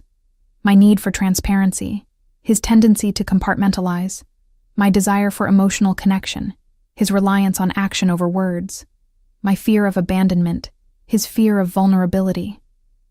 Dr. Joshi gave us homework, daily check-ins about Vihan, even on days they didn't see each other. 5-minute conversations to share small updates, maintain connection, practice communicating without conflict. "This feels like we're dating," I said after the session, standing in the parking lot while rain drizzled around us. "Would that be so terrible?" He asked it lightly, but there was weight underneath. "Yes, because dating implies possibility, and there isn't any. We're co-parents. That's all we can be. Even if I prove I've changed? Proving you've changed as a father doesn't mean you've changed as a partner. Those require different skills. What if I want to develop both?" I looked at him standing in the rain, expensive coat darkening with moisture, eyes holding something I couldn't quite name. Hope? Determination? Desperation? Don't do this, Arjun. Don't confuse good co-parenting with romantic possibility. We tried twice. It didn't work either time. Because I wasn't ready. I am now. You're ready to be Vihan's father. That's not the same as being my partner. How do you know if you won't give me the chance to show you? Because I can't survive another disappointment from you. The first time nearly broke me. The second time taught me to stop hoping. There won't be a third time. I walked to my car before he could respond, before the look in his eyes could make me doubt my carefully maintained boundaries. That night, lying in bed, I thought about the patterns of our relationship. How Arjun always seemed most committed when I'd already walked away. How his promises came most frequently when he'd already broken the previous ones. How his understanding of what I needed arrived only after I'd stopped needing it from him. It was a cycle I recognized from nursing. Patients who swore they'd change their lifestyle after a heart attack, who maintained new habits for weeks or months, then gradually reverted to old patterns once the fear faded. Trauma created temporary transformation. Sustained change required something deeper. Was Arjun capable of that deeper change? Or was this just another cycle of crisis-motivated promises? Week 5 of the new custody arrangement. Arjun had been perfect. Not a single missed visit, not one excuse or late arrival. He'd learned to cook 3 of Vihan's favorite meals. He'd memorized his school schedule, his friends' names, his current obsession with dinosaurs. He'd also started texting me daily with small updates. Vihan said he wants to try soccer. Should we sign him up? Found a book about dinosaurs at the library. Can I get it for him? He mentioned his friend Dev's birthday party. Do we need to buy a gift? They were good texts. Thoughtful co-parenting communication that showed investment and care. They also made me remember why I'd fallen in love with him. This version of Arjun, attentive, present, genuinely interested in building something meaningful, was the man I'd thought I'd married. The man who'd appeared in flashes throughout our relationship but never stayed long enough to become permanent. You're softening toward him, Priya observed over coffee. I can see it. I'm appreciating his effort as a co-parent. That's different. Is it? Because you've got that look you used to get, the one that says you're hoping again despite knowing better. I'm not hoping for anything except consistency. Liar. She was right, damn her. Some part of me, the part I'd tried to kill through 2 years of single parenting and hard-won independence, was starting to hope again. Starting to wonder if maybe, possibly, this time could be different. I hated that part of myself. Hated its stubborn optimism, its refusal to learn from experience, its willingness to risk more pain for the possibility of something better. Week 6 brought parent-teacher conferences. Arjun showed up in a suit, straight from a business meeting. But he'd made it on time, which was what mattered. Vihan's teacher, Ms. Anita Kumar, smiled at both of us. It's wonderful to have both parents here. Vihan's been doing so well lately. His math scores have improved significantly. He's been getting extra help on weeknight visits with his father, I said, giving credit where due. That's excellent. Family involvement makes such a difference. Ms. Kumar pulled out Vihan's recent artwork. He drew this last week, asked me to make copies so he could give one to each parent. The drawing showed 3 stick figures, a small one in the middle, holding hands with larger figures on either side. Me, Mom, and Dad was written in careful 6-year-old letters beneath.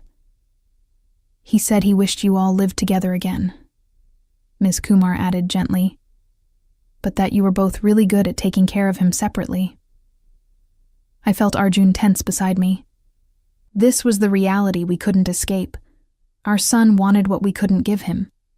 A unified family. Parents who loved each other as much as they loved him. We're working on being the best co-parents we can be, I said, using the phrase Dr. Joshi had taught us. That's what matters most. After the conference, we stood in the school parking lot while other parents streamed past. Arjun still held the copy of Vihan's drawing, looking at it like it contained secrets. He wants us together, he said finally. Kids often do after divorce. It's normal. Is it normal that I want it too? My heart stuttered. Arjun, I'm not asking for anything. I'm just being honest. He looked up from the drawing. These past 6 weeks have reminded me what we could have been if I'd gotten my priorities straight earlier. Watching you with him, learning your routines, being part of your daily life. It's shown me everything I gave up when I chose my empire over my family. You can't have both. You proved that conclusively. What if I could now? What if I finally figured out how to balance? Stop. I held up a hand. Just stop. You've been doing great as Vihan's father. Don't ruin it by confusing good co-parenting with romantic possibility. They're not the same thing. They could be. For us. There is no us. There's you and me, separately committed to raising Vihan well. That's all this is. Is it? Because the way you look at me sometimes, the way you smile when I do something right with him, that's not just co-parenting appreciation. He was seeing things I'd tried to hide. The softening Priya had noticed. The hope I was fighting against. What you're seeing is relief that you're finally being the father I always needed you to be. Don't mistake my relief for romantic interest. And if I think it's more than relief, then you're wrong. I started toward my car. I'll see you Thursday for your regular visit. Ananya. He caught up in 2 strides. I'm falling in love with you again. Or maybe I never stopped. But watching you these past weeks, your strength, your consistency, your devotion to our son, I'm remembering everything I loved about you and discovering new reasons every day. Don't say that. Why not? Because it's inconvenient? Because it complicates the clean boundaries you've established? Or because some part of you feels the same way and it terrifies you? Because it doesn't matter what either of us feels. We tried twice, failed twice. Some things are just impossible, and we're one of them. What if we're not? What if the timing was just wrong before? But now? There is no now.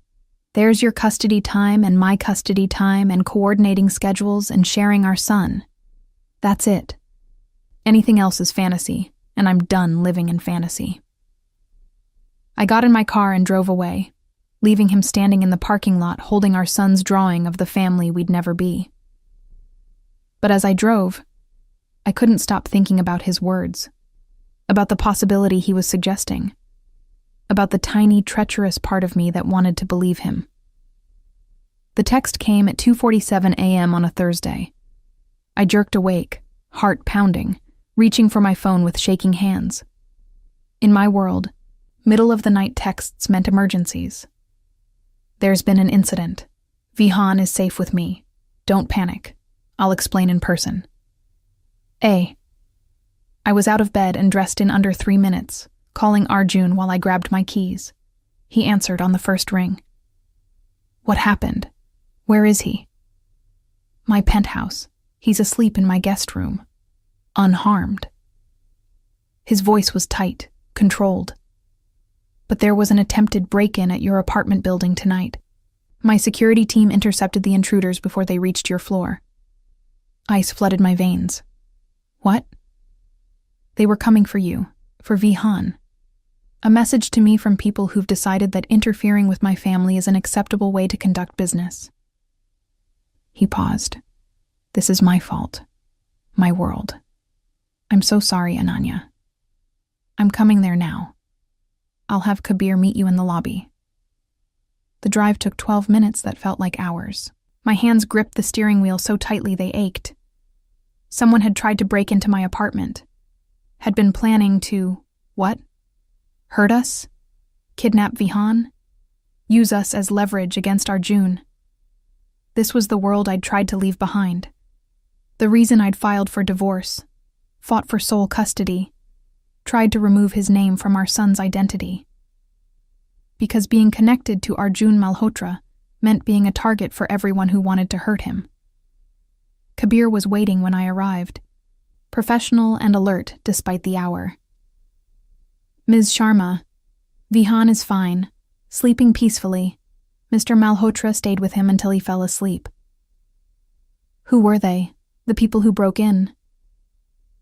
Representatives of a rival organization. They've been making moves against Mr. Malhotra's interests for several months. Tonight was an escalation. Have they been arrested? Kabir's expression didn't change.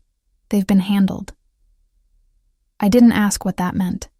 Didn't want to know the details of how Arjun's world dealt with threats. I just needed to see my son. Arjun met me at his penthouse door. He looked exhausted, hair disheveled, still wearing the same clothes from yesterday. He's sleeping. I didn't want to wake him and scare him. You should have called me immediately. My first priority was securing him, making sure there were no other threats. Once he was safe, I called you. I pushed past him into the penthouse, heading straight for the guest room. Vihan lay curled under expensive sheets, his stuffed elephant clutched to his chest. Perfectly peaceful. Completely unaware that men had tried to reach him tonight. How did they get past your security at my building? I asked, keeping my voice low. They didn't. My team intercepted them in the parking garage before they could access the building. But they were armed, Ananya. They had plans for your apartment layout. They knew which unit was yours, which bedroom was Vihan's. They'd been watching you for weeks. The violation hit me like a physical blow. Watched. For weeks. While I'd gone about my daily life, taking Vihan to school, working my shifts, building our small, peaceful existence, someone had been cataloging our movements. Why now? Why escalate to this? Because I've been winning, taking territory, eliminating their revenue streams, building alliances that leave them isolated. They needed leverage. You and Vihan are the only leverage that would work. He leaned against the doorframe. This is what I've always feared, that loving you both would make you targets, that my world would reach out and destroy the only things that actually matter to me. So what now? We go into hiding? Live in fear? Wait for the next group that decides we're useful leverage? Now you move here. Both of you. This building has security that your apartment complex can't match. My team can protect you better if you're centralized. Absolutely not. Ananya, I'm not moving into your penthouse and pretending we're a family just because your enemies made threats. That's not protection. That's control disguised as care. It's both. I won't deny wanting you close, wanting to rebuild what we had. But this isn't manipulation. This is genuine concern for your safety. He moved into the room, keeping his voice low to avoid waking Vihan. 3 men tried to reach you tonight. They had weapons. They had plans. They weren't coming to scare you. They were coming to take you, to hurt Vihan if necessary. Do you understand what that means? I did. I understood perfectly. And I hated it. Hated that he was right. that my small, safe life had been an illusion, that danger had been circling while I'd pretended we were free of his world. "I need coffee." I left the guest room, heading for his kitchen.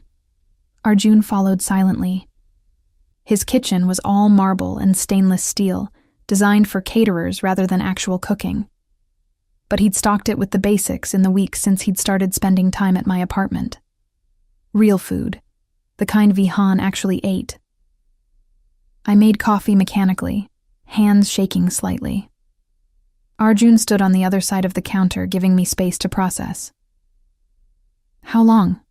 I asked finally. "How long have you known we were being watched?" 2 weeks. I increased security presence immediately. Had teams tracking the surveillance. I thought I could handle it quietly without frightening you.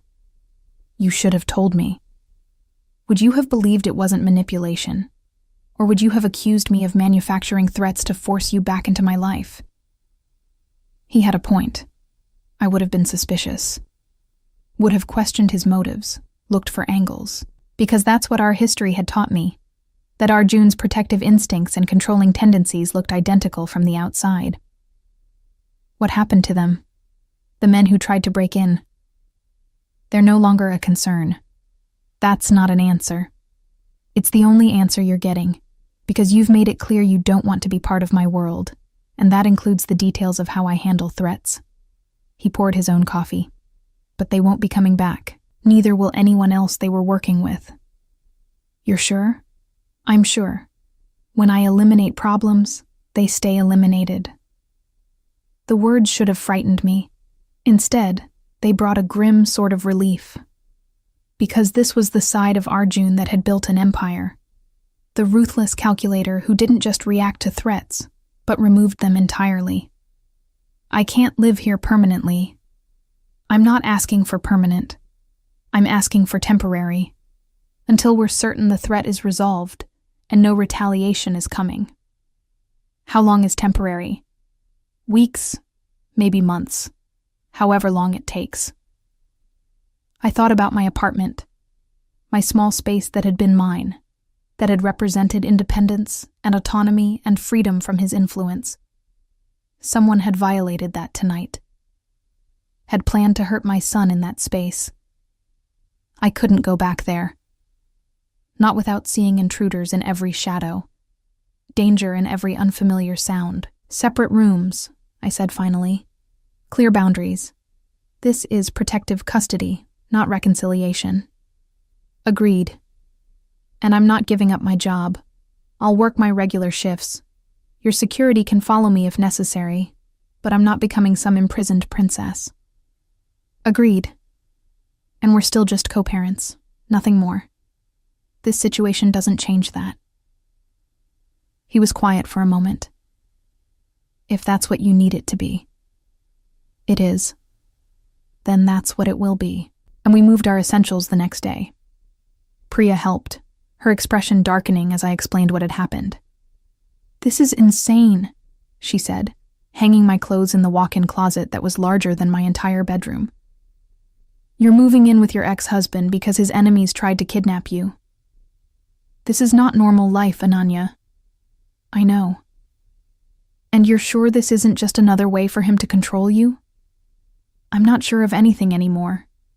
But I know I can't keep Vihan safe in that apartment, so I'm making the choice that keeps him protected, even if it costs me independence." "What about what it costs you emotionally? Living here with Arjun? Pretending to be a family while maintaining boundaries? That's going to shred you."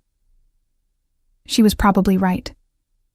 But the alternative, returning to an apartment that had been surveilled, that had nearly been breached where my son had been targeted, was impossible. "I'll manage," I said, hanging up the last dress. I always do. The first week was awkward. Vihan loved it, of course. He had both parents under one roof, a massive bedroom, and a father who was home every evening. For him, this was everything he'd wished for when he drew that picture at school. For me, it was complicated torture. Because Arjun was being perfect. Coming home at reasonable hours, eating dinner with us every night. helping with homework without being asked, learning my rhythms and adapting to them instead of expecting me to adapt to his. He was being the partner I'd begged him to be for 7 years. And it was happening now, when I'd finally built walls high enough to protect myself from disappointment. "You look exhausted," he said one evening after Vihan was in bed. We sat in his living room, the city spreading beneath us through floor-to-ceiling windows. "Not sleeping well?" "The bed is too soft. I'm not used to luxury mattresses. I can get you a different mattress." "Don't. I'll adapt." "You don't have to adapt to everything, Ananya. It's okay to ask for what you need." "What I need is for this situation to be temporary. What I need is to go back to my life." "Your life was being surveilled by dangerous people. Is that really what you want to return to?"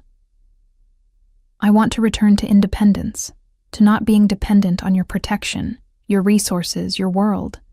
"Why is accepting help so difficult for you?" "Because help from you always comes with strings. Hidden costs I don't discover until it's too late to back out." He flinched slightly. "I deserve that, but this time there are no strings. You can leave whenever you want. The door isn't locked. You're not a prisoner." "Aren't I? If I leave, I'm putting Vihan at risk. That's a pretty effective lock." "The threat was real, Ananya. I didn't manufacture it to trap you here." "I know.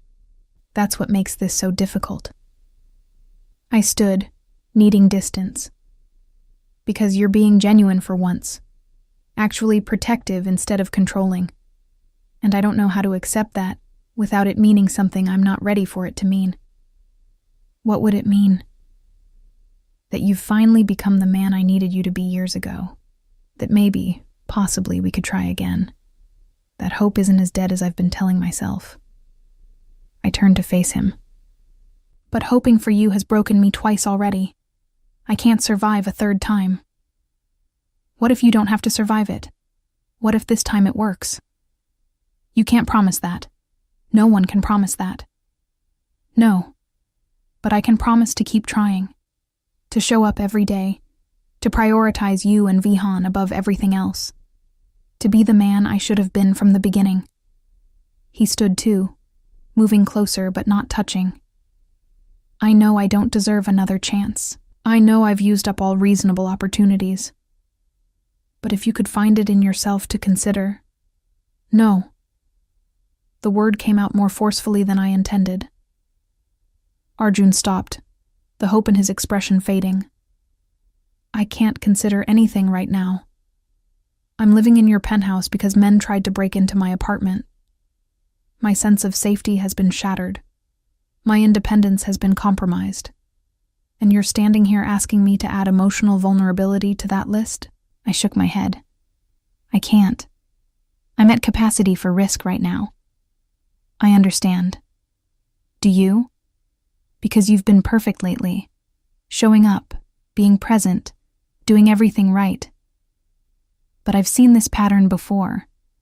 You're perfect when there's a crisis. When you've almost lost something. Then things normalize, and you revert to old habits. I can't invest in this version of you because I know the other version is still there, waiting to resurface. What if it's not? What if I've actually changed? Then prove it with time. Not weeks, not months, years. Show me that this consistency isn't crisis-motivated but genuinely who you've become. Then maybe, I'll consider the possibility." He nodded slowly. "Years. I can do that." "Can you? Can you really be this version of yourself for years without expecting anything in return? Without resentment building? Without reverting to type?" "I don't know, but I'm willing to try. Because you and Vihan are worth more than anything else I've built." The words were right. The sentiment was right. Everything about this conversation was everything I'd wanted to hear during our marriage. But I'd learned the hard way that words were cheap. That Arjun could say all the right things without meaning them long-term.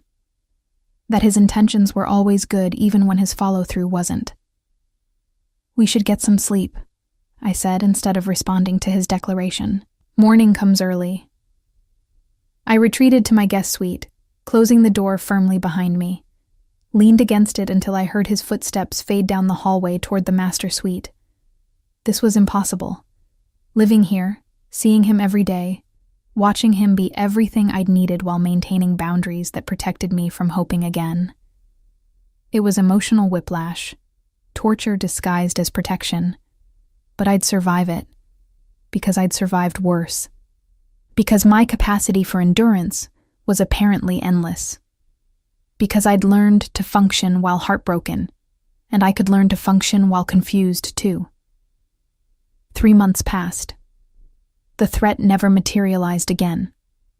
Arjun's enemies had apparently learned their lesson, or been eliminated. I didn't ask which, but we stayed. Because Vihan was happy. Because the routine worked. Because leaving felt like admitting defeat, and I'd never been good at giving up. Arjun maintained his consistency. Home every evening, present for Vihan, respectful of my boundaries, never pushing, never asking for more than I could give. It was driving me insane. "You're falling for him again," Priya observed during one of her visits. "Despite your best efforts." "I'm not falling for anything. I'm just coexisting." "You're looking at him the way you used to, before everything fell apart, like he's home." Was I? I didn't want to examine it too closely. Didn't want to acknowledge that maybe, possibly, the walls I'd built were developing cracks. It doesn't matter how I look at him. This situation is temporary. Is it? Because it's been 3 months and you haven't mentioned moving back to your apartment. It's still being renovated. New security systems. That was finished 6 weeks ago. She was right. The apartment had been ready for weeks. I'd been making excuses. That night, I finally asked Arjun the question that had been building. When can we leave? We were in the kitchen, cleaning up after dinner. Vihan was absorbed in a puzzle in the living room, domestic and comfortable and dangerously normal. "You can leave whenever you want. I told you that from the beginning." "I mean, when is it actually safe? When will your enemies stop being a threat?" He was quiet for a moment, drying a dish with more attention than necessary. "There'll always be a potential threat. That's the nature of my world. But the immediate danger has passed." "So we could leave now?" "Technically, yes. But I don't want you to." He set down the dish, meeting my eyes. "I've loved having you both here, coming home to you every evening, helping with homework, bedtime stories, all the small domestic moments I missed for years. I don't want to go back to scheduled visits and careful boundaries and being an outsider in my son's daily life. This was always temporary. Was it? Because it's felt permanent to me. It's felt like maybe we were finally getting it right. Arjun, I know, you're not ready. You may never be ready. And I've accepted that." He moved closer, careful not to crowd me. "But I need you to know that these 3 months have been the happiest I've been in years. Not because I've kept you here or controlled the situation, but because I've had the privilege of being part of your daily life again, of earning your trust incrementally, of proving through action instead of words that I've changed. 3 months isn't proof. It's a good start. Then give me more time. Stay here. Not because you have to, but because you want to. Because this works. Because Vihan is thriving. Because maybe, just maybe, you're not as opposed to this as you keep telling yourself." I wanted to say no. Wanted to maintain my boundaries, pack up our things, return to the independence I'd fought so hard to achieve. But he was right about one thing. Vihan was thriving. He had both parents present, a stable home, consistent routines. He was happy in a way he'd never been before. And maybe, just maybe, I was happier too. "1 more month," I said finally. "We'll stay 1 more month. Then I'm reevaluating. No promises beyond that. 1 more month. He smiled, genuine and relieved. I'll take it. That month became 2, then 3, then 6. We never officially decided to stay. It just kept being easier to remain than to leave. Easier to maintain the routine than to disrupt it. Easier to accept this strange domestic arrangement than to face what leaving would mean. On a Thursday evening, 9 months after moving in, Arjun came home with papers. What are those? Legal documents. Transferring ownership of this penthouse into both our names. Equal shares. He set them on the counter. I want you to know this is your home. Not because I'm allowing you to stay, but because it belongs to you too. I stared at the papers, understanding what he was offering. Security, permanence. A gesture that said this wasn't temporary anymore, that he saw this as our life now. I can't accept this. Why not? Because accepting it means admitting this is permanent, that we're building something together, that I'm not just here temporarily for Vihan's safety. Aren't you building something together? Haven't we been for 9 months? I couldn't argue with that. We had been building something. A partnership that looked nothing like our marriage but worked better than anything we'd attempted before. I'm scared, I admitted quietly. Scared to believe in this. Scared to hope again. I know. I'm scared too. But maybe being scared together is better than being safe separately. He picked up the papers, folding them. You don't have to decide now. Just think about it. Think about whether this life we've built is something you want to keep building. With me, as partners. I took the papers, feeling their weight in my hands, a decision compressed into legal documents. That night, I sat in the darkness of my guest suite, reading through the ownership transfer. It was straightforward, no hidden clauses, no strings attached, just an equal share of one of the most valuable properties in the city. Through the door, I could hear Arjun moving around, getting ready for bed, living his life parallel to mine in this space we'd been sharing. 9 months ago, I'd been determined to remove his name from our son's identity, to sever all legal ties beyond necessary co-parenting. Now, I was considering adding my name next to his on property documents, choosing to be legally bound to him in new ways. The irony wasn't lost on me, but maybe that was the point. Maybe the name change petition had never been about erasing him. It had been about me taking control, asserting my importance, demanding to be seen as essential rather than auxiliary. And now, 9 months later, I was being seen, being valued, being offered partnership instead of being expected to exist in his shadow. This wasn't the relationship we'd had before. This was something new, built on mutual respect, consistent effort, and the hard-won understanding that came from failing spectacularly and choosing to try again anyway.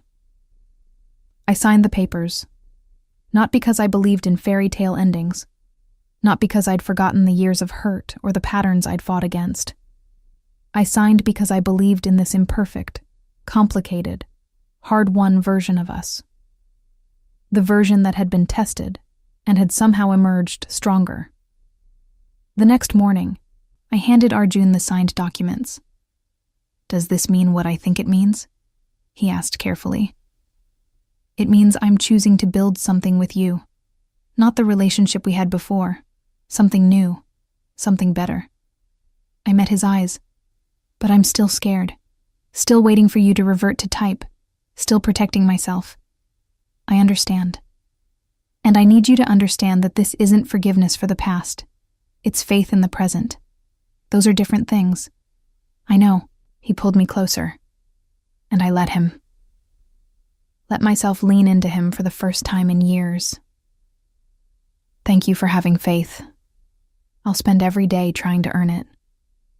Vihan found us like that, standing in the kitchen, holding each other while morning light streamed through the windows. He looked at us with the wisdom of a child who'd been waiting for exactly this moment. Does this mean we're staying? He asked. Yes, I said, and felt Arjun's arms tighten around me. We're staying. Not because I'd been forced, not because I'd been manipulated, but because I'd chosen it. Chosen this complicated man, this imperfect situation, this hard-won partnership that looked nothing like what I'd imagined, but felt more real than anything I'd built alone. The name on Vihan's birth certificate hadn't changed. He was still Vihan Arjun Malhotra, but I was different, stronger, more certain of my worth and my voice. And maybe that had been the point all along. Not to erase Arjun from our lives, but to force him to earn his place in them. To prove through consistent action that he deserved to be there. He'd proven it. Day by day, visit by visit, 9 months of showing up. And now we had the rest of our lives to keep proving it to each other.